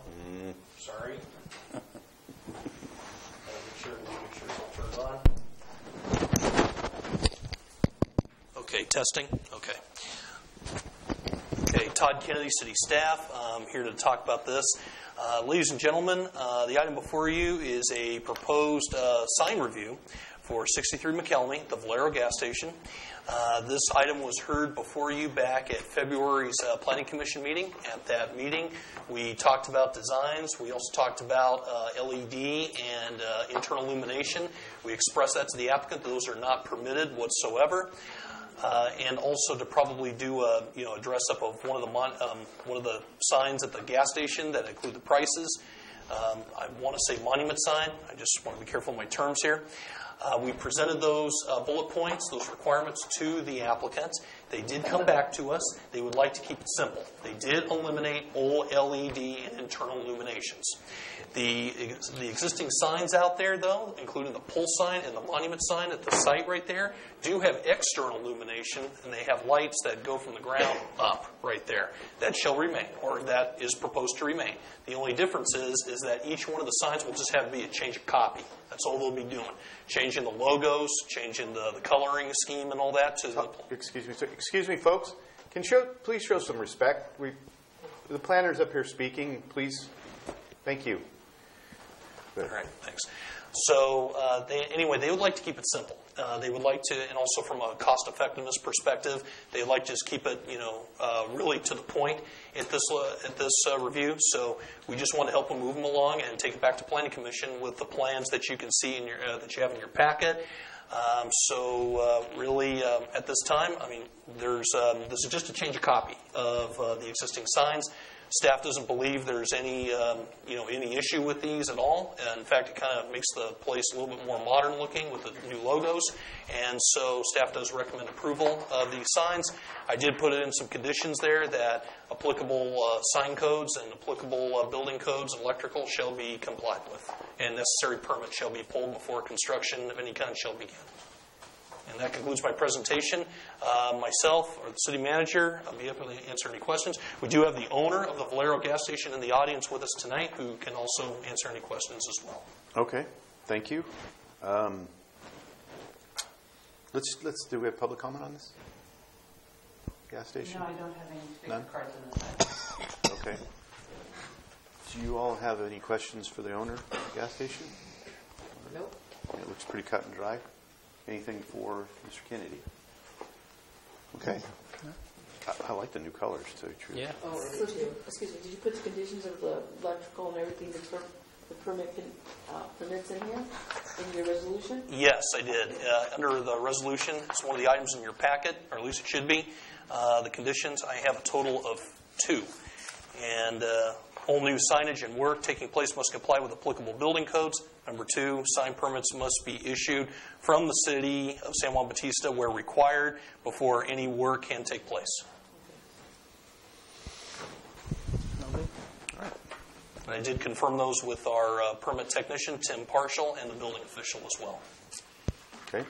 Do we have a motion for Resolution 2019-08? I have a resolution for 2019 of the Planning Commission of San Juan Bautista approving a site and design review for new constructions of 2 manufactured. Oh, that's wrong. I had my stuff. So I was going to approve yours. Which one is it? I don't have that resolution. You got it? I have the resolution of Planning Commission of City of San Juan Bautista approving the design review for the sign permit for replacement of the existing sign package of the Valero gas station located at 63 McCollum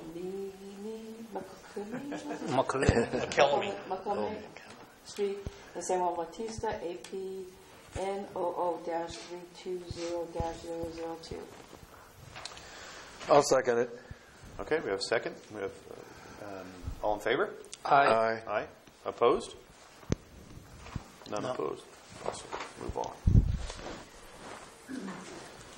All right. Get to D. Okay, item D, consider revised plans and update for the site and design review for new construction for 2 modular homes and 1 accessory building located on Lawson Drive. I'm probably pronouncing that wrong. Sorry, I've said Lawson my whole life. Lawson. Yeah. I'm not sure where that came from. Approval of site and design review is exempt from CEQA pursuant to Article 19, Sections 15300-2 and 15303. Applicants are Dave McGovert and Kevin McGovert. And this is continued from February. Mr. Kennedy, you're up. Okay, thank you, Mr. Chair. Once again, Todd Kennedy, city staff. This item was brought before you back on February 5th. There were a number of bullet points that the commission would like to see, and they included a review of the existing sewer line up there to move the fence and the cargo container that's on site, and a discussion of curb gutter and sidewalk. Let me just start off with the top, and I included this in the staff report packet. And I included this also in your packet as well, the copy of the sewer analysis itself that did come to us from the applicant. Flow tests of the existing sewer line were done to ensure its capacity integrity, or its capacity and its integrity to be able to accommodate the 2 new homes on there. It is a sewer lateral that's been defined as, which is smaller than a sewer main, per engineering terms, but it's been determined that it can accommodate those 2 new homes up there. Our city engineer did review this, and he did deem it as complete, and it's sufficient. So he basically approves those findings of that packet in your report, or in your staff report. The fence, to move it out of the right-of-way and to align it with the property line so the right-of-way is completely clear. That is in the works right now. We can also see it from town up there. The owners have been hard at work doing that. I also included pictures up there of them taking care of that. And that's actually still a condition of approval if you choose to make a motion to approve this project, that the work on the fence shall continue to be in line with the property lines. Moving forward, number 3, the cargo container. The cargo container, I did some research on that and spoke to the building official. First off, no permits are necessary for a temporary cargo container. However, there is a time limit. In the municipal code, 7-5 of the municipal code, it does talk about a 30-day period from the time of being there, but 30 days it only has. And extensions are permissible, but for like 7 days apiece. However, in this instance, this is where we could put this as a condition of approval, because after tonight, the owners do have to go through the permitting process. They have to build the homes in the new accessory building and get them ready to be moved in. At that time, the cargo container is a temporary feature for them to put their tools in right there on site. And so that is a condition of approval that after construction is complete, the cargo container shall be removed immediately. That's what's being proposed as a condition. The next item, though, is in lieu of improving the frontage of curb, gutter, and sidewalk. I know this was talked about back in February. One thing that, let me just start from the beginning here. We did talk about that, and there in the Buildings and Subdivisions Ordinance in Chapter 10 of the Municipal Code is for buildings being constructed, curb, gutter, and sidewalk shall be required. However, there is, discretion, and the city engineer, as well as, city staff, can work to waive that, or I should say, defer that to a later time. But also, it's based on where it makes the most sense when development takes place. In this instance, it's a 4-acre parcel with a lot of street frontage. And we're talking maybe a couple thousand feet, if even that. Maybe it's less than that. That's a lot of curb, gutter, and sidewalk to install for just 2 homes on there. And that's what they're doing. The scale of development is very small, only 3,500 square feet on 4 acres. Plus, it's a downhill slope. The other concern is that, that we took into consideration as staff is that the stormwater to be collected in the gutter, if that were to be installed, would inflame flooding, amplify channel water with, as it moves downhill, flushing it down to the underpass where Washington Street comes in. So that's the other concern.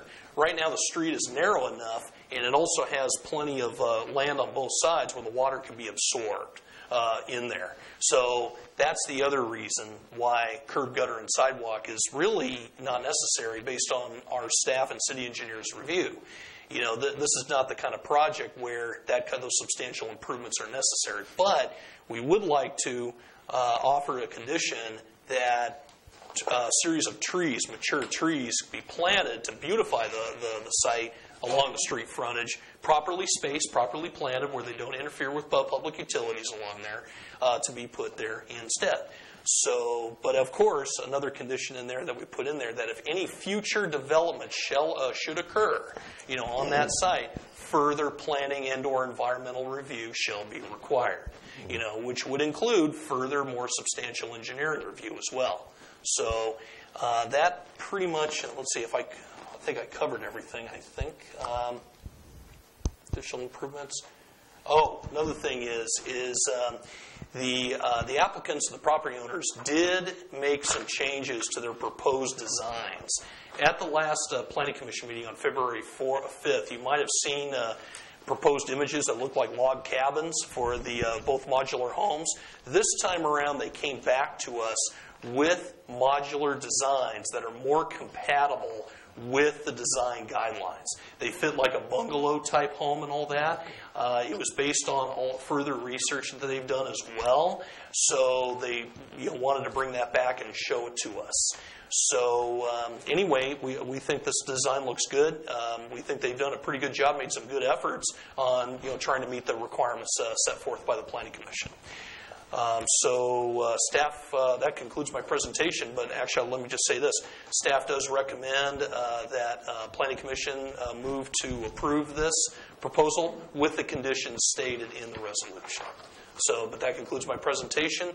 Myself, city staff, and of course the applicants, they're all here with any questions that you may have tonight. Okay. Applicant, do you have anything to add? You pretty much. Good evening, Commissioners, Mr. Chair, Mr. City Manager, Mr. Kennedy. We appreciate your time in reviewing this and our revised budget. Mr. Kennedy did an excellent job of reviewing all the bullet points and covering the material that have been submitted to you. So I just want to make myself available for you for any questions. We appreciate your consideration. Okay. Thank you. Thank you. Let's go to public comment and then we'll come back if anything. Yes, Darlene Boyd. I'll leave it. Okay. Jolene Cosio.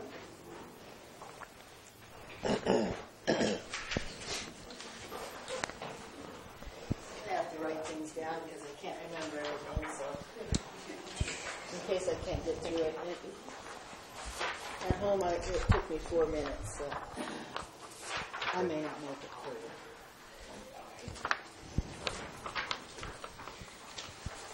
Thank you. Mr. Tweez, do we need to provide a copy of this to the public to see her concerns? We'll put one on the back there in case anybody wants to look at it. Okay, just in We'll case. listen here. First, I'd like to mention that if this property owner had chosen to group his two houses and shop together on the lower portion of the property, I probably would have been supportive of the project, as I was when other potential buyers came before the Planning Commission with informal project reviews. However, this project has two separate addresses for two homes, but is attempting to call the smaller home a secondary unit, so it will not be subject to the full permit fees. The second home is a standalone home with its own driveway and will cost the city just as much as the first home because the required inspections for water, sewer, electrical, building, etc. will be the same for each home. The plan shows 2 water meters and 2 sewer hookups. Therefore, full permit fees should be required for each home so there is no financial hardship for the city. 2 addresses, 2 homes, not a secondary home.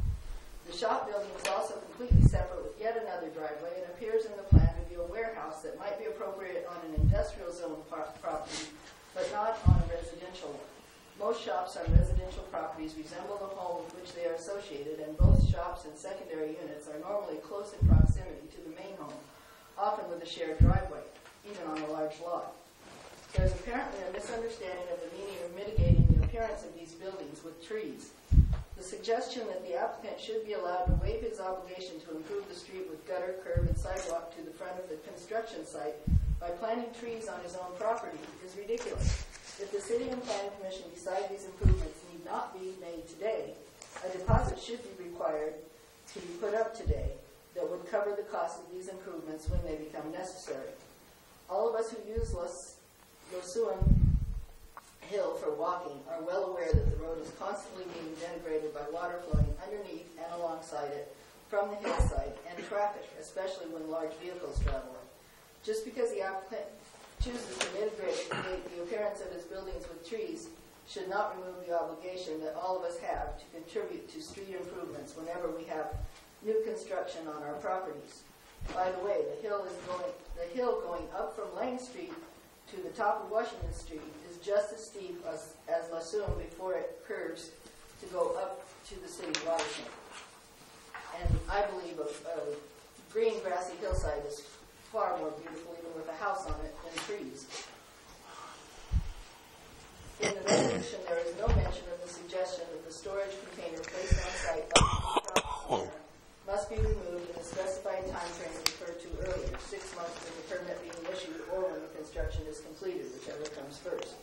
Any driveways that attach to a sewer drive must allow for water to flow down the hill and be constructed of material that is no less sturdy than the existing street. The existing home above this property uses a privately owned pressure pump for their water source. Water source for new homes should be fully addressed.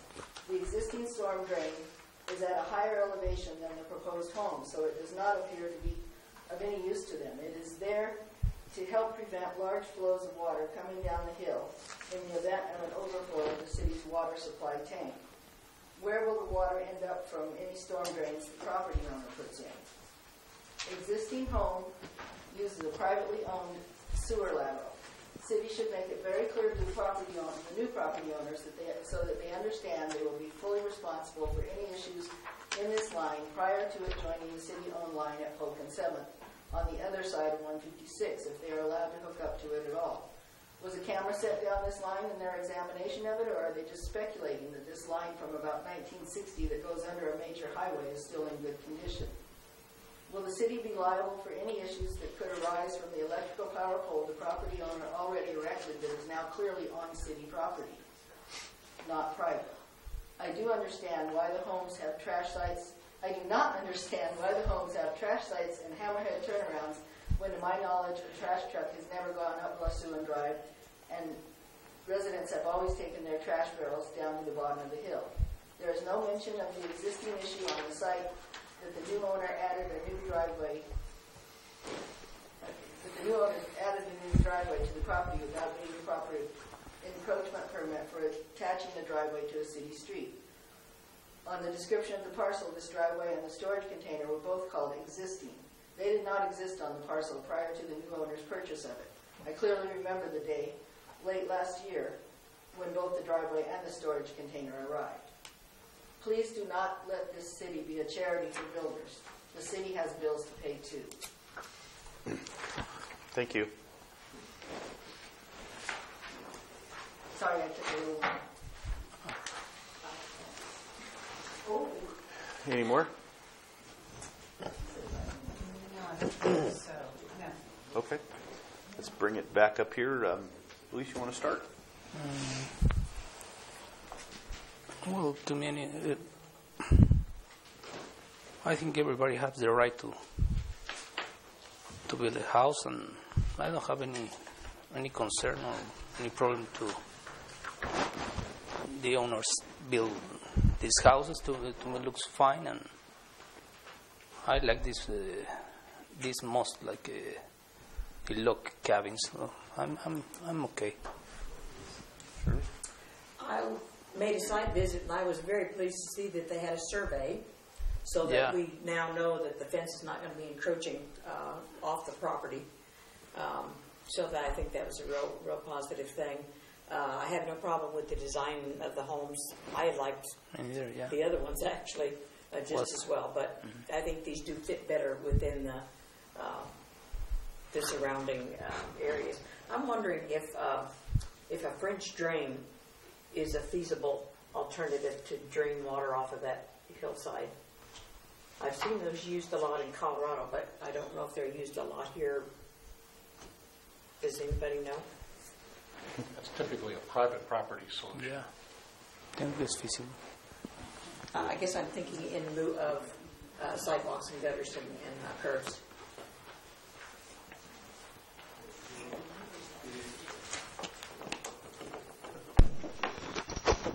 I'm not a lot of things, and one I'm not as an engineer, but I'm aware that French drains are typically used on private property and would not be a solution for public property storm drainage,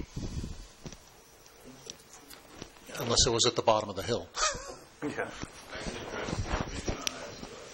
Yeah, we have an engineer who does. In compliance with the Regional Water Quality Control Board's regulations on new development, we're proposing rain barrels be installed at each of the buildings. They'll have the capacity for a typical storm, and the water will be reused to water landscaping. To answer your question, there is a typical detail that's similar to a French drain. French drains collect water from the surface and then run it to a storm drain. There's a very similar detail. It's called a rainwater dispersion detail. It does the exact opposite of that, where you tie your downspouts into a system that looks identical to a French drain and it disperses it into the ground. The soils, however, have to be compatible with that kind of system, and we didn't go to the effort to make that kind of determination because we're proposing the rain barrels. Any other questions regarding that? No. There won't be any runoff running off from the homes as a result of that. Okay. Thank you. Mr. David? So the road that goes up there is owned by the city. That's correct. And it will be maintained by the city. And right now, it doesn't need any further work on it to make it better than what it is right now, because it's mainly a dirt road that goes up that way.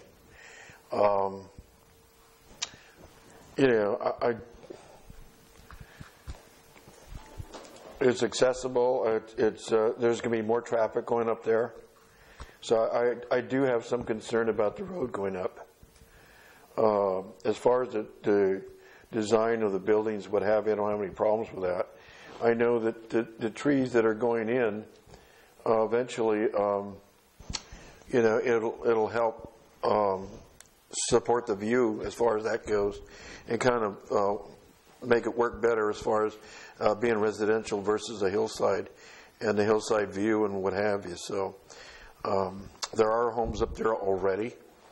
So I don't see how this would be any different as far as the building site goes. So I don't have any serious concerns right now. Just about the condition of the road and to keep it safe and keep it and of course when we do have storms, what have you. I mean, I think the runoff is going to be adequate as far as I'm concerned for the building sites because they're not that big of a building site. So other than that, it's only questions I have. Maintaining it as far as the roads go and make sure we have adequate access. As far as the garbage goes and things like that, it's going to be interesting how that's going to work because that's bringing the garbage down and put it on the main road there is kind of difficult. But I'm okay with it so far. The overall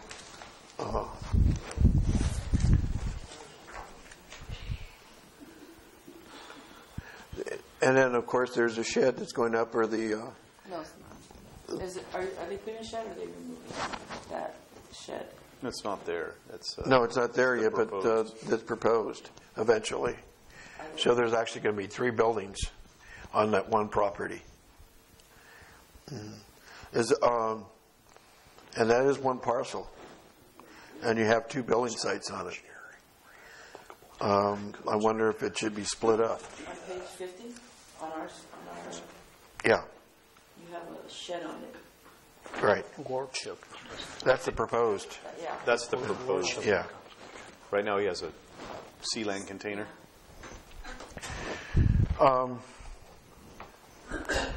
I can't think of anything else to talk about. Okay. Wanda? I talked to Scott about, you had mentioned the slide, the mudslide and stuff, and Todd and I discussed it, and he said the engineer said that they were making certain, what did you say, posts or holes about it? Basically, based on their plans they're turning in and putting the soils report, geologic report that was turned in, is that they're placing the buildings on locations on the site where they're the most suitable and risk is reduced. Yeah, because I was concerned about what other people were saying about runoff and stuff. Because I see the hill, and I prefer to see, the hills are green during rain, and they're brown when it's not raining, and the trees would, be really nice to look at instead of brown, so I'm cool with that. I'm cool with whatever, but I didn't know if they were going to have another shed. Are they proposing to build another shed? Just these current plans right now, and as conditioned, the carbon, that's a proposed shed. That's their workshop. Are they going to build that later, or is that going to? That's all part of this review. Okay. So it'll be under, this review, but typically I think the way the building division likes it, it's like 1 permit per building, right there. So, but the condition is the cargo container shall be removed. And they have 3 permits right now for 2? They have not submitted any permits. Okay. We have to clear this process right now, the site design review, before permits can be applied for. What's the parcel zoning right now? Parcel zoning is low density residential or R1 zoning. Low density residential by general plan, but R1 to be more precise. So we got multiple units on one parcel. 2 units on there, and that actually is permissible by site design and review. You can have up to 2 homes on there. And with a shed. With an accessory building, yes, that's permitted by site design review also. How big could that shed be? Let's see. I think there's a certain percentage of it, but it's based on the size of a lot. The size of a lot, and it's like only a certain amount of lot coverage right there. And I can tell you this, they're way under that. Way under that.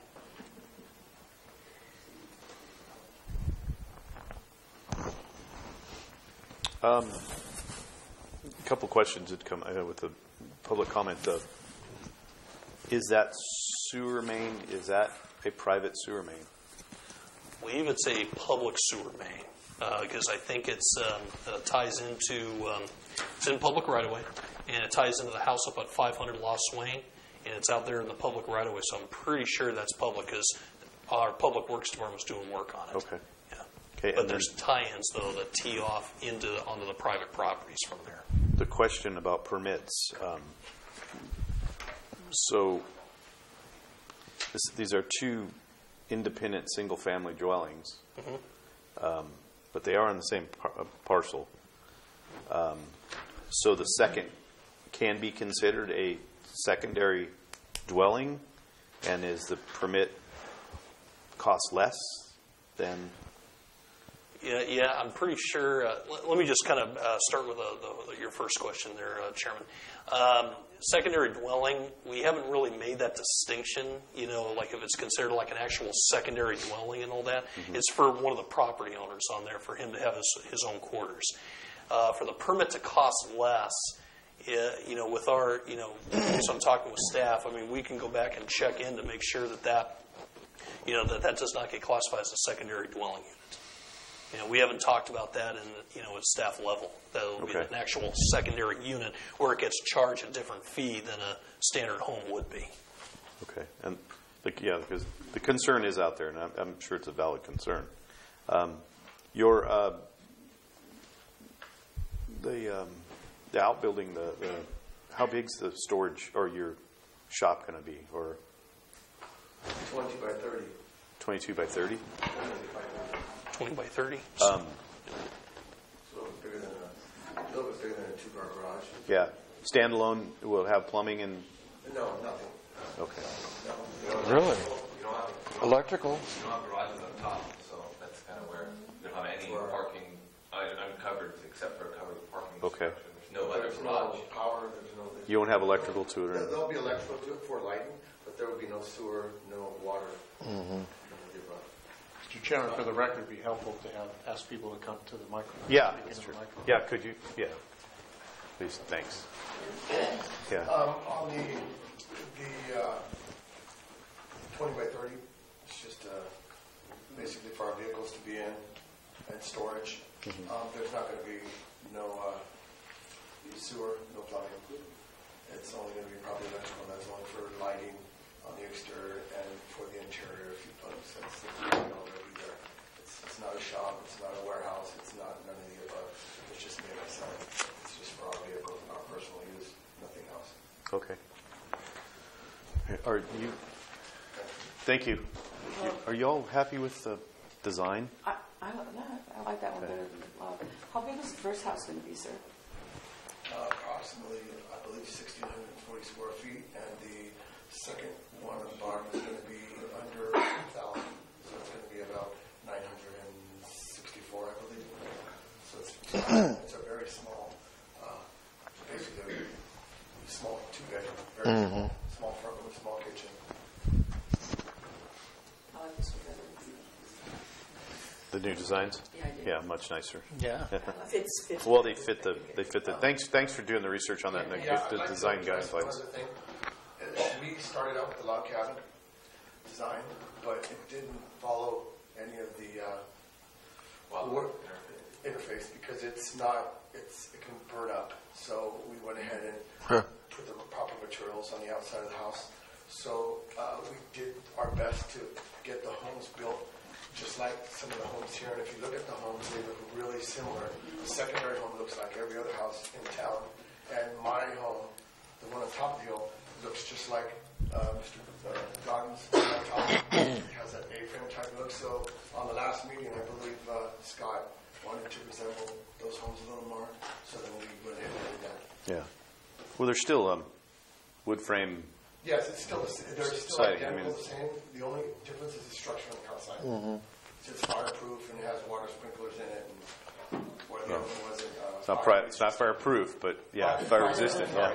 But the log cabins, that material in the exterior was not fire rated at all whatsoever. So if some fire comes over the hill, it just burns up. Yeah. So we changed that. Okay. Thank you. Thank you. Anything else, gang? It's different. But we do have modular homes in other parts of town too as well. Yeah. But not on the hill.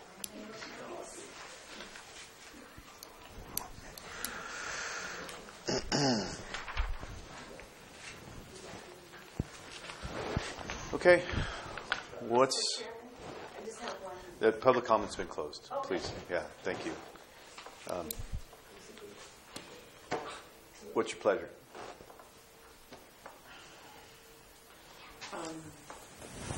I think these gentlemen have done a lot to Yeah. part of our community. Yeah, to comply. And they've, you know, I really think they've done more.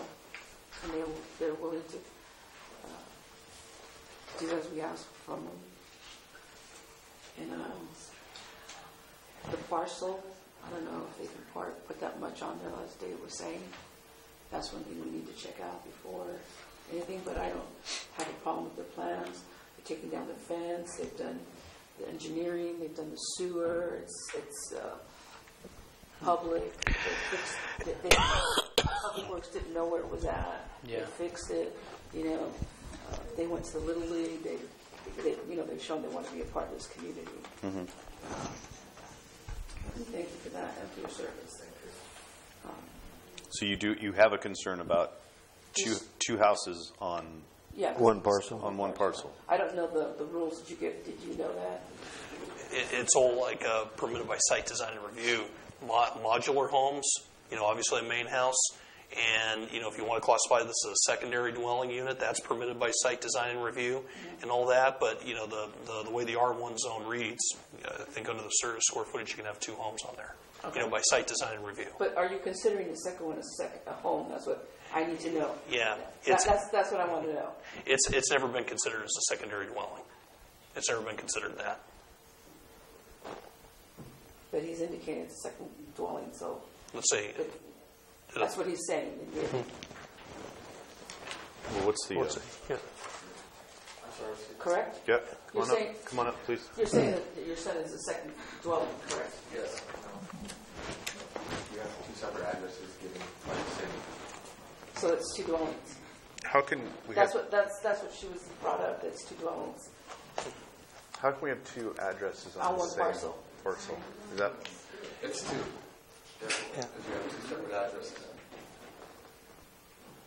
It's two addresses? It's not unusual. It happens on multifamily projects. Multifamily, that's what I'm thinking. The parcel doesn't have an address, it's the house. A subdivision? And I'm cool with that, but I just, is it two houses or one house or one structure or one house? What is it?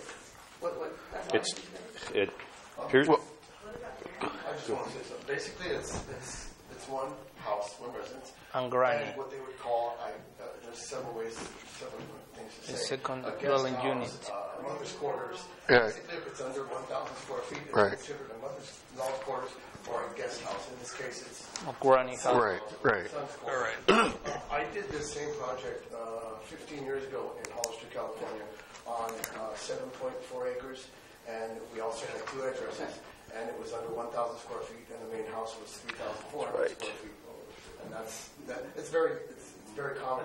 And also, I have a home right now that we were going to do prior to this project, and it's on a 10,000 square foot lot, and now they allow you to put little guest house if you have 10,000 square foot or more. We're putting these two small places. Yeah, it looks like it's a main house and secondary Yeah. unit. I just want to say yes if it's not within our city. That's what I just want to know it's okay. Yeah. It sounds to me that it's legit.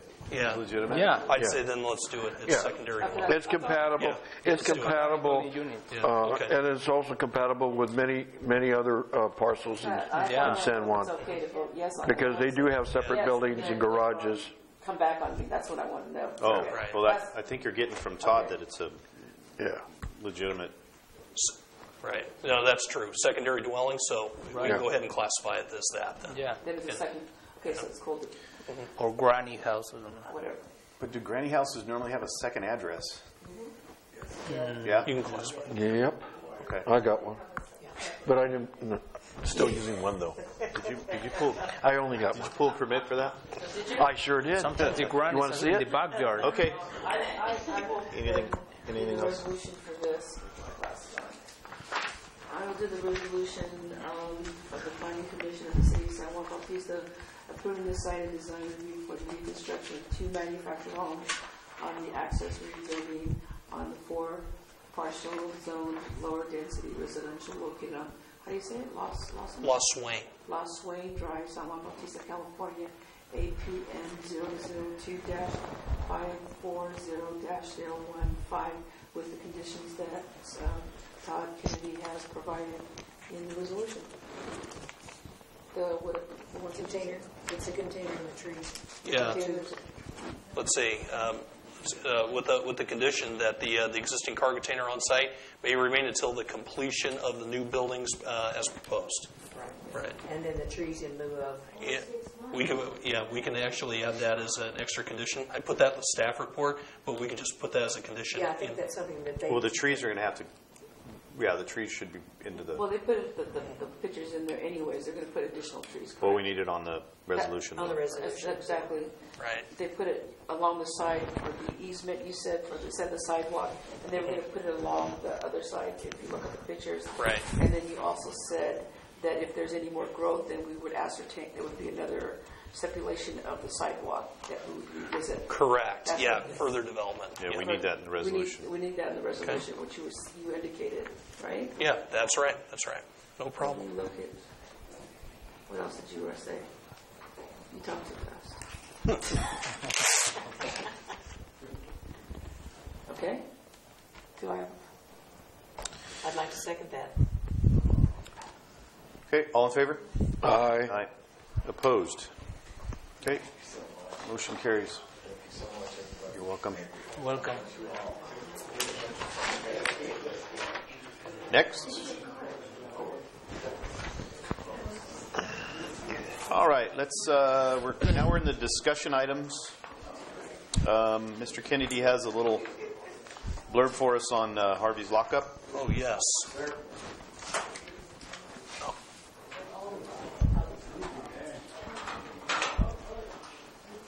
Okay. All right. Thank you, Mr. Chair. Yes, this item was just brought before you as directed by the outgoing city manager, but it was just mostly just kind of elaborate on the latest on Harvey's lockup. I included a table in there that reflects upon the agreement that was signed by the fire marshal, city staff, back late last year about the status of the conditions of approval being met by Harvey's lockup. And I just wanted to bring it up to you that step 3 that's indicated in there, and I put a little symbol in there. Number 3, the monitoring alarm system to detect heat and smoke for Section 3, and including the apartments, has been met. They got a little delayed since January, but they actually got it all done, and the fire marshal inspected it, and now it's approved. But they still have 2 more steps to meet. And based on previous discussions at the Planning Commission late last year, there's still some more work to be done. But I just wanted to just bring this up to your attention. And it's echoing in the planning log as well. So I just wanted to just bring this up to your attention, just as an FYI type thing, and any discussion perhaps. Any questions for him on that? So the fire marshal says that this building is safe when it comes to. At this time, yes. At this time. Based on this agreement. We've met all the requirements to make sure that. Yes, go ahead. It's safe, yeah, it's safe. But there's still pending requirements. Right. They're still going to work on that too. Yes. The fire sprinklers. Yeah. Right. Till 2020. Correct. Yeah. So how much of the building is fire sprinklered now? I think it's like phase 2 through, let's say, monitoring system, detect heat and smoke. So far right now, based on my table, the sprinkler system, that's section 1 right there. So I think section 2 for full sprinkler, that's supposed to be done by the end of this year based on the schedule. And then section 3 by the end of 2020. So we only have 1/3 of the building for sprinklers. So a third. Okay. Yes, 1/3. Sure, it's taken these guys a long time to comply to this. I mean, it's been years. It's just frustrating that curb and gutter was put in and sidewalks before fire sprinklers, and I've said this numerous times. And it does. Okay, so step 2 or step 3, March 6th. I went through. Now step 4, fully monitored sprinkler systems for section 2. We need a. Okay, so December, we need to hold them to this. This needs to be done. We can't. We're going to keep drawing this out for how long are we going to draw this out? Right here, we're giving them 2 years to do this project. Nothing takes 2 years. So, yeah, we got to hold their feet to the fire on this next section and get it done. Absolutely. It's the biggest building in town. Yeah. No, I mean, that's by the library. There's a lot of kids there. Well, yeah, it's And a lot of homes as well. Is there Yeah. something that you can say if you don't do it in this? Give them some dates. So, like you said, 2 years. We have these dates already agreed upon, and if they were to falter, like again on this, we can just say, all right, then fine, we can, take further action, including, But what day, like you said, on number 4, when is it supposed to be completed? By What date on that? no, the committed date right there in the chart that I provided, December of 2019. Take that long? so by December 31st of 2019, when it's not done, then we need to pull the permits. We've already threatened to do this before, and I mean, what's it going to take to bring this thing up to health and safety codes? Mr. Tweez, this has been frustrating watching this happen. Can you help at all with this explanation, maybe? Well, my understanding is that the city and the property owner have reached an agreement that's reflected in this table, and it's our job to enforce that agreement. I don't know whether you're asking there would be a different agreement, but this is the agreement that we're working on. And pulling the permits requires several procedural steps. Technically, you'd be revoking their conditional use permit, and that would require public hearing and notice. Okay. Fine. Anything else, guys, on this one? Awesome. Okay. Hey, you guys are on now. So 4 of our planning commissioners went down to Long Beach for what they call it, a workshop or academy? Academy. Yep. I did it 2 years ago, and I'd say ours was at LAX at the airport. Oh, wow. You guys ended up We with suffered on the Queen yeah, Mary. yeah, Queen Mary. So, The trip was interesting. so Luis, we'll do it this way. Luis, Oh, I you got anything just to say? love it. I just enjoyed the course. I learned a lot. Was very refreshing. Was updating. I just enjoyed it. Was pretty good. If I wore a hat, it'd be hats off to you, Trish. You did a wonderful job. Oh, yeah, thank you, planning Trish. Our, the flights down and the flights back and the super shuttle and all of that. Thank you so much. It was just effortless on our part. We just showed up.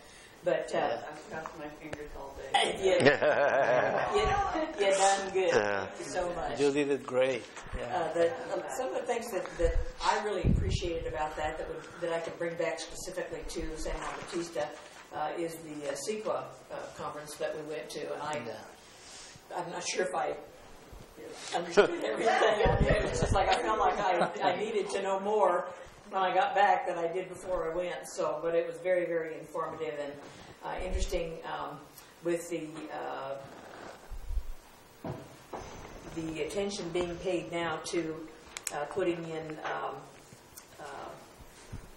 ADUs, versus the fire safety and mutual aid emergency sirens. How do we let people know in our town what's going to happen? And I was married to a fireman for many years, and I know you're a fireman, and to me that's of special interest that we plan for our city on what to happen, and everybody knows what's going to happen if we do have a major incident of something like that.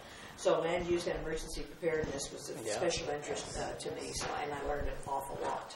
So thank you for sending us.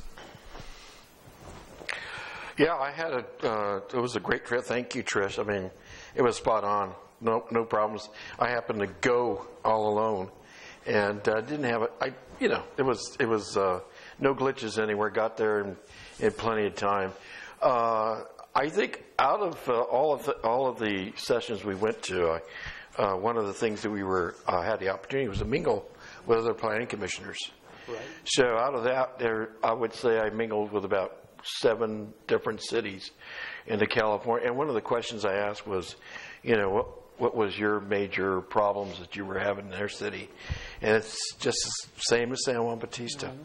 Jobs, transportation, housing, Yes, for sure. And the only one thing that I got towards the end was emergency preparedness. What are we doing about emergency preparedness? Right.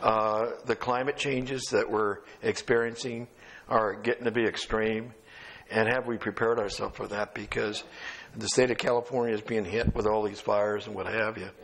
And they're not just fires. They're extreme fires that are really out of control, and it just doesn't seem, the only thing we can do is save lives when these things go off.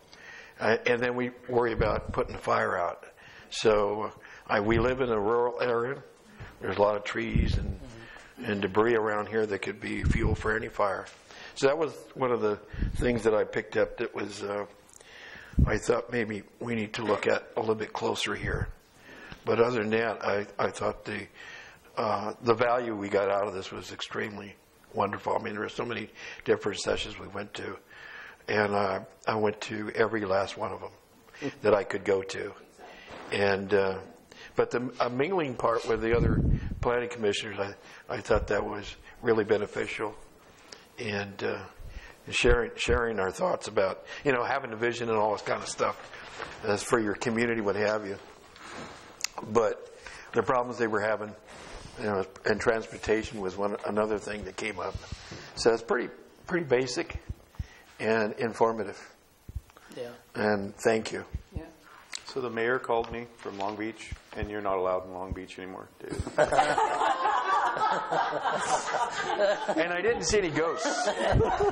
Everybody kept sending emails, text messages saying, hey, look out for the ghosts and stuff like that, because we were on the Queen Mary, right? And the rooms are old. Thanks, Trish. We had the airport. I mean, this thing was built in 1934, and everything is still intact. It's really a beautiful piece of work, and the restoration is still ongoing. So it was like going home, you know, as far as that goes. And the accommodations were great. Pat, you did a really good job in getting me from that shuttle. It was, spot on. They gave you text updates who he was, showed me a face, the car, getting me to the airport. Everything was great. Like Dave and Luis and Sherry said, it was great. And then Shirley. Well, Shirley was saying that the Brown Act. That's what I was calling her last night. But anyways, the Brown Act, we learned a lot. We had question and answers. Are we waiting for the AB 35? And we're not. And it talked about homelessness, and we're not ready for that. And like he said, David said, that was shocking. It's shocking. We're not ready for anything. We're our infrastructure. The fire, and I was telling these guys, my house got burned in that fire 5 years ago. My back half, our fire department was like, my house burned and down there and went out. I was with the hose. We need to. They said that Mill Valley was really they do it like. They do a community. They cut back the brushes. Everybody does it like they do it as a volunteer. They go cut the brushes. They do the evacuations. They're very prepared. And we are a small community. We have grass. We have weeds. There's a lot of elderly here that we need to help out. We need to be aware, like David says. Our infrastructure is not spot on. But as well was really inspired because. We were hearing about the another cities, how they improve, yes, how they are growing, and I say every city every the planner or planning or architects or engineers that were talking about their cities, how they were improve their cities, and they say, oh, we can do something in San Juan, something with. How they are doing, we can do it in San Juan as well. They're inspired. Yeah. Something on that SB 34, 35, where affordable housing is a major issue in the state of California right now. Yeah. And a lot of the workshops, it was ancillary to the main topic, but they still talked about that.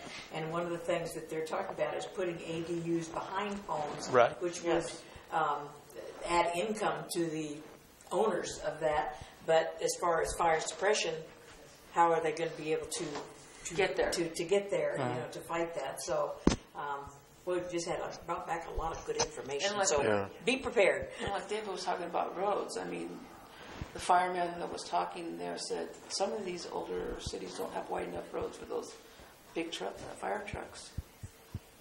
Some, yeah. Most have all complied to the public resource codes. But if it's pre, like 1979, 1980, it's really difficult to push that. 4290, 4291 is very specific on what can be done on those. But yeah, you're right. And a big problem we're seeing is there's too many people packed into such small locations, and they're not doing. For example, the vegetation management side of PG&E tried to get, I don't know if it was Orinda, Moraga, or one of those cities up there. Might have been Lafayette. They tried to do their tree removal, and Lafayette sued them and then won. And PG&E wasn't able to go in. I think it was Lafayette. Wasn't able to go in and remove the trees, the hazards. So there's still communities out there that are kind of digging their heels in, saying, we're going to sacrifice beauty for safety. So. Yeah, it was Redwood City, actually. The lady, the city council that went up there goes, why do you have the right to tell me to cut my trees? And she was actually saying, we sued you. And I said, wow. Yeah, there still are some Bay Area cities. And the legislature, as far as California is concerned, there's like almost 3,000 bills in dealing with land use and zoning in the state of California. And that is going to have a dramatic, as far as mandates go and what have you, what to bill, low affordable homes and what have you. So it's very interesting. But I did mingle with people from San Rafael, Chowchilla, Stockton, Menifee. You ever heard of Menifee? Moreno Valley, Folsom, Gilroy, and Lathrop. I thought I knew this whole state. I thought I knew the Menifee. Yeah. So Darlene, it was what, oh, look at that. 2.5 years ago we went? Was it 2.5? Yeah. 2.5 years. And then I actually went next year. Yeah. And if I could just publicly, Dan DeFries really pushed that. He pushed getting the money aside for us to be able to go because he thought it was really important. That was 2.5 years ago. So go next year. Just give him, just like to shout out to one of our council members looking after us. And the Queen Mary hamburger is huge. Wow. It's huge. I don't know why I did that. At the cafe. Oh my God. I don't know why I did it to him. Steamed mussels. Did you try the steamed mussels? So he brings back from this conference, the hamburger was massive, and then boats need a lot of work. Yeah. A boat is just a big empty hole in the water that you just throw money into. Okay, guys good with that? Let's go on with the any current upcoming plans, Mr. Kennedy? Actually, I'd like to maybe use this. Let's see, maybe I could probably do it for comments or something, but everything is up to speed, the best we can with in the project log that's taking place. We talked about Harvey's lockup, the Fault Line Restaurant. I actually need to follow up with them to see where they're at on their plans because they're more than ready, or at this time, to start moving forward with building permit plans to get that accessory building rebuilt. But upcoming projects, maybe that segment right there. If the commission is into it, I'd like to organize, whether it be next meeting or the meeting after, this is something that can be flexible, possible guest presentations to us from our representatives at LAFCO, Council of Governments, or possibly AMBAG. But emergency preparedness, I put that note down that Commissioner Medeiros talked about. I actually had a meeting with Kevin O'Neill, who's Director of Emergency Operations at San Benito County, and just started to reach out to him. And we had a good conversation together and really stressed the importance of making sure we have contact in the event of an emergency. His main concern is actually fire here in town. Because of the wood frame construction that's taken, for over the years and so forth, and would like to, just talk more about that as time goes on. So I figured it'd be a nice idea that we get introduced to these folks. It's more than just staff level. We go to the commission level. And so that way we know who these organizations are, what they stand for, and, how the city benefits from them. So if the commission is interested in that, we can definitely do so. Sure. Yeah, sounds good. Yeah, just it's a guest presentation. Just get, and if we have enough time, we can have the PowerPoint presentation set up and all that. So that way we can walk through things and all that. Let's see. Also, I'd like to probably give you an update on our housing element project. I'd like to just check in with you on that because, as you know, that was recommended on the council to negotiate a contract with the MC Planning Group that's already been executed. We've already taken steps.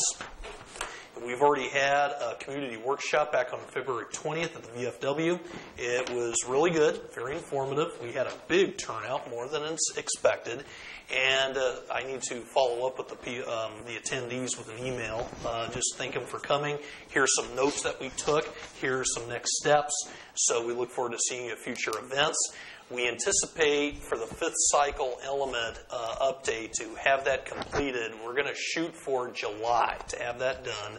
And then the next half of the fifth housing element to be done by December. We have a progress report that's due on April 1st to the state to see where we are. We also anticipate to have a draft of the housing element to be posted on our website. I'm actually anticipating by this week. So that's where we are right now on the housing element. When will the commission hear the housing element? Housing element, probably before then. So I would say probably, July is when it needs to be adopted by the state. So maybe I would say May or so, give or take. Yeah. So we'll be presenting that to you, on that. Somebody asked me, "Are you one of the 45?" when they heard we were from San Juan Bautista. Yes. I had to fess up. Yes, indeed, we were. That we were out of compliance with the state. So people are watching. And then you just go like this. Yeah. Beverly Hills is like 3 or 4 Beverly Hills, and I don't know what. Interesting. Are we got the trifold out? Do you want to do that after this one, or do you want to go ahead and just... Yeah, I thought I just kind of glanced at it real quick. Yeah. Just kind of talked about some projects, but is there stuff you... What about the roundabout? How are we doing with that? Let's see. Want me to go take a shower? Zip. Yeah. That'll turn your head. At the risk of arguing in circles, let me talk about the roundabout. And this is from the perspective of someone who was here a year and a half ago trying to implement the condition and the new city manager coming in. It is an absolute condition of approval for Rancho Vista that there be a roundabout constructed at that intersection. The city's requirement was that they provide right-of-way, and we needed to acquire right-of-way across the street so as to have the proper roundabout. That has all occurred. The city engineer is fine with the design of the roundabout that was approved at the time the Planning Commission and the City Council reviewed that project. My understanding is that the Meritage would like a different design of the roundabout. My position is simply this. They're required to build a roundabout. If they want more right-of-way, they got to go get it. Thank you.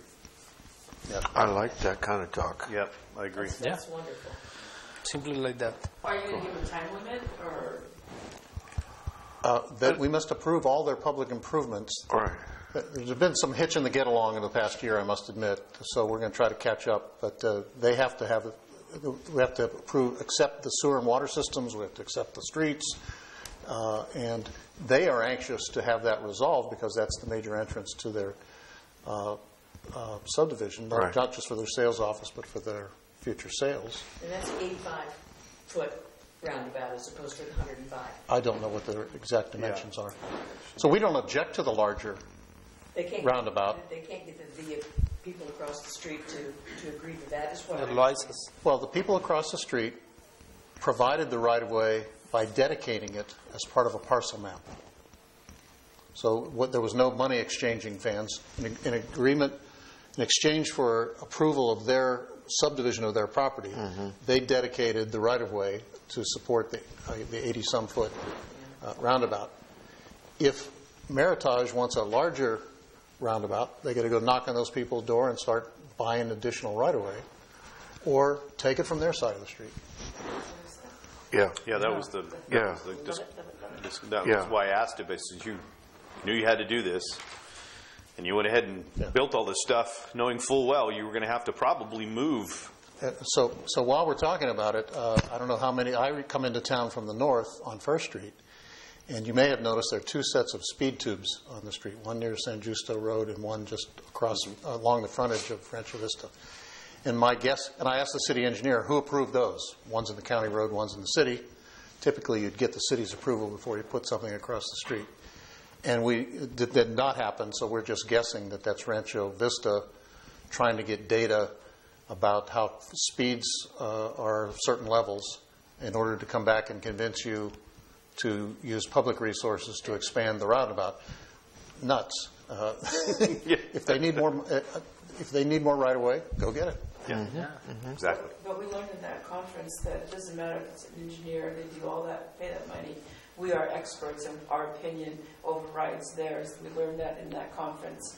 They went down to Long Beach, that our opinion and the residents' opinion matters as well.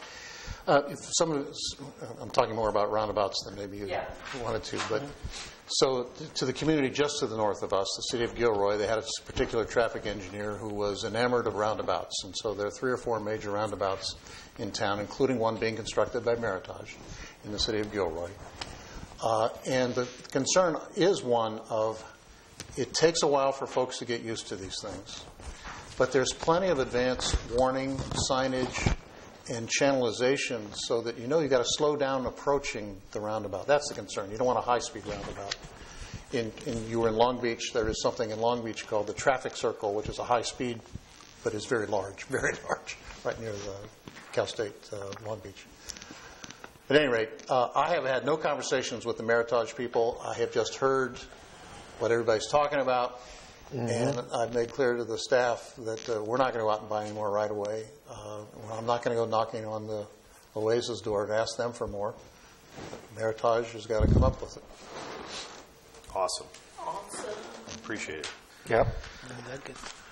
Midnight Express. Let's see. They're giving me indigestion.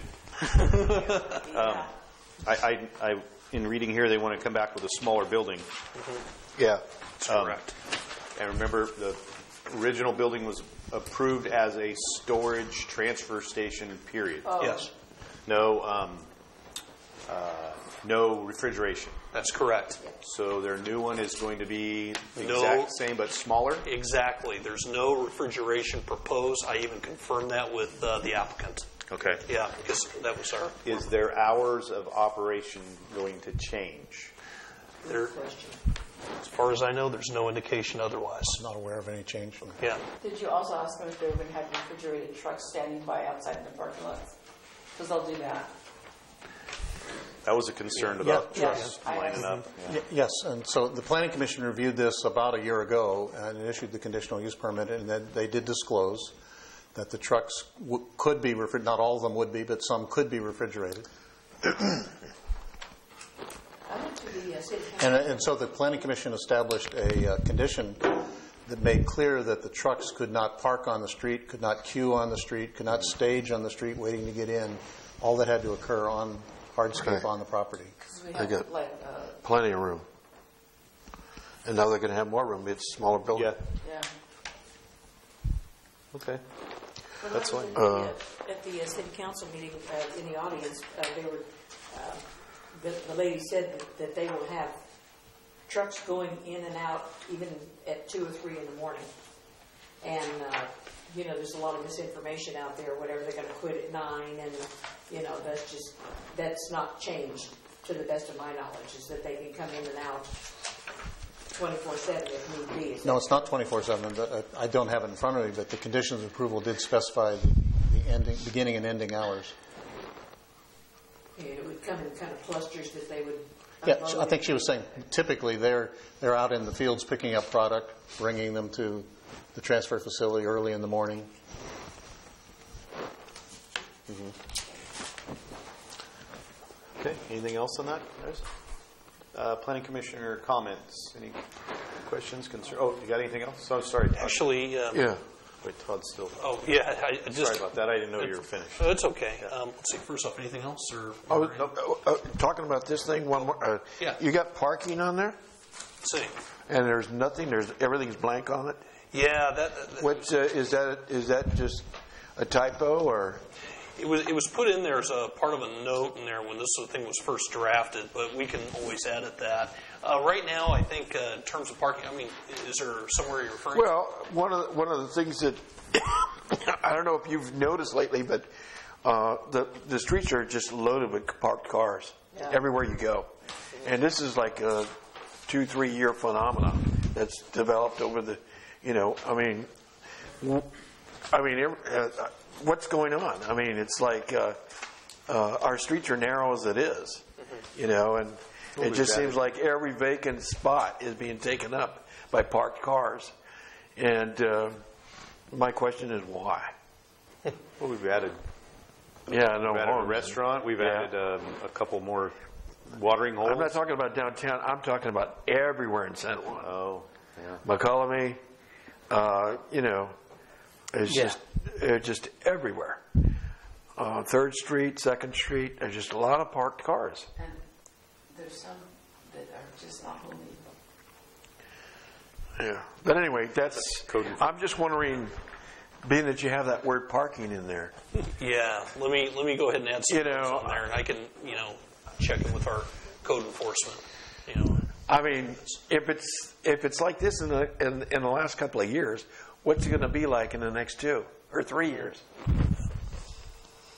And what do we just and by the way, going to this academy, I mean, that was a big issue on most of the towns, is traffic and transportation and parking. Big issue. Mm-hmm. Yeah, where are you going to put all these cars? Get people out of their cars. How do you do that? Yeah. I don't know. So you got something more? Yeah, one more thing. Tidbits. It was very prophetic to put that in there, by the way. Let me go ahead. I'll definitely fill that in for you.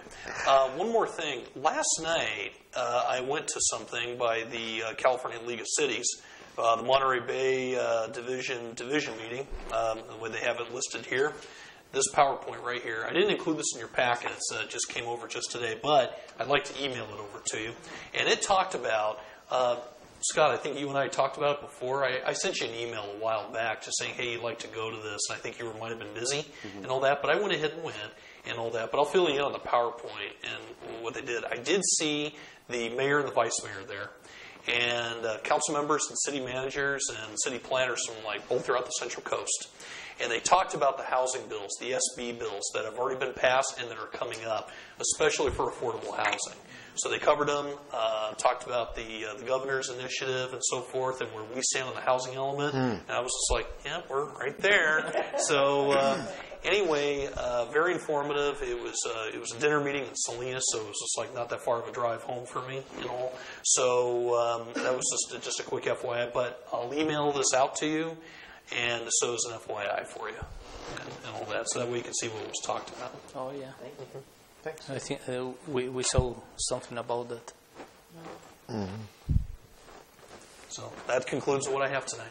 Okay. Thanks. Planning Commissioner, anything, comments, concerns, questions? No. Nothing? Todd, thanks again. Thanks for working so hard at this stuff. We appreciate it. Thank you. May I add something? Yes. Thank you for coming, Mr. Tweedy. Yeah, thank you for being You're here. a wonderful addition to just kind of guide us. Do I get a report? Yep, you're coming up. Facetiousness there, You're up after Todd, but I think Todd's done. Yeah. And motion we adjourn? And I ditto that, but do you have anything for us? Or? Just if I could, I had 3 things I wanted to say. One, I worked for the city of Long Beach from 1979 to 1986, Beautiful. which was about 3 years after the city government acquired the Queen Mary, and I could tell you Queen Mary stories. Second, there was discussion this evening about emergency preparedness. And I want to let you know we're going to be making a recommendation to the council that we engage in a more proactive approach to hazardous weed abatement this year. And that typically involves inspecting, identifying vacant parcels where there is vegetation that needs to be mowed. We tell the property owner, mow it by a certain date. If you don't, We'll arrange to have it mowed and lean your property with it. And I've talked with the fire chief, and we'll be moving ahead with that. And lastly, at the risk of repeating some things Todd said tonight and maybe you already know, let me say a few things about the housing element. It's not simply checking the box, we now finally have a housing element. You will be asked, you and the council will be asked to make some significant policy decisions about our approach to housing. You no doubt learned that that housing element has to identify sites within the community where we can have higher densities and more opportunities for housing affordable to low and moderate income persons. The housing element will have to identify constraints that exist in the city, looking at our fee structure, looking at our processes, looking at parking requirements, all with a view of trying to make it easier for sponsors of affordable housing projects to develop in town. We'll be asked to identify a zone somewhere in the community where if a nonprofit wants to build a homeless shelter, they can do that. So there are going to be some changes in that map that the state is going to ask you to consider. They're going to say, I can almost guarantee you, they're going to say there's too much yellow and there needs to be more orange. So it's not as simple as, well, we finally got the housing element written and done. I mean, it will require a series of actions that the state will insist upon before it to be, quote, certified. Having a certified housing element is critical, not just because in and of itself, because we want to be supportive of low and moderate income housing, but because it's the key to getting a series of grants. The governor today, well, he was on and off again, I don't know where he was suggesting that we wouldn't even get our gas tax allocation unless we had a certified housing element. So it's a significant piece of work coming your way. Talking about the housing element, is that a two-part thing where we have to send out a report? Because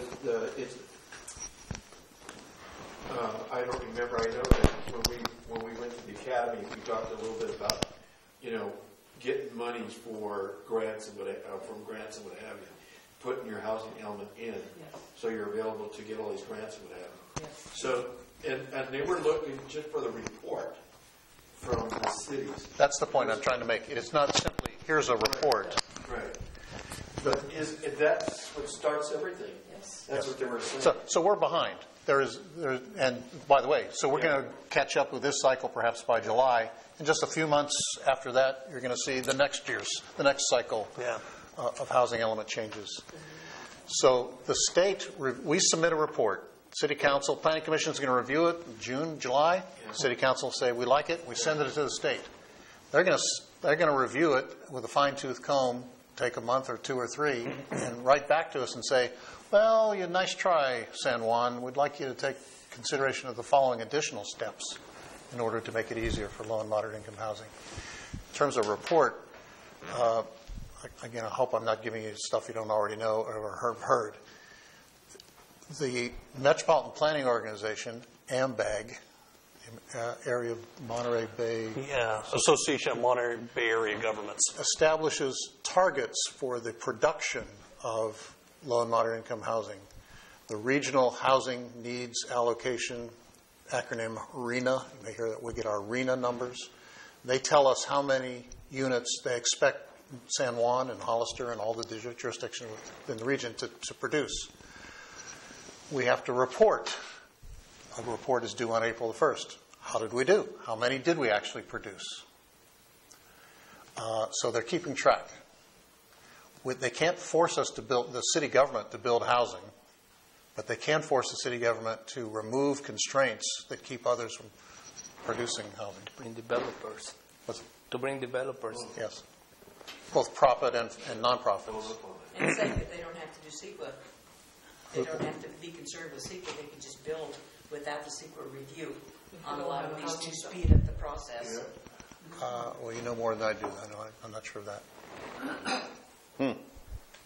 More unfunded mandates. There's just a lot of legislation going on right now. Yeah. In that. It's just. Welcome to California.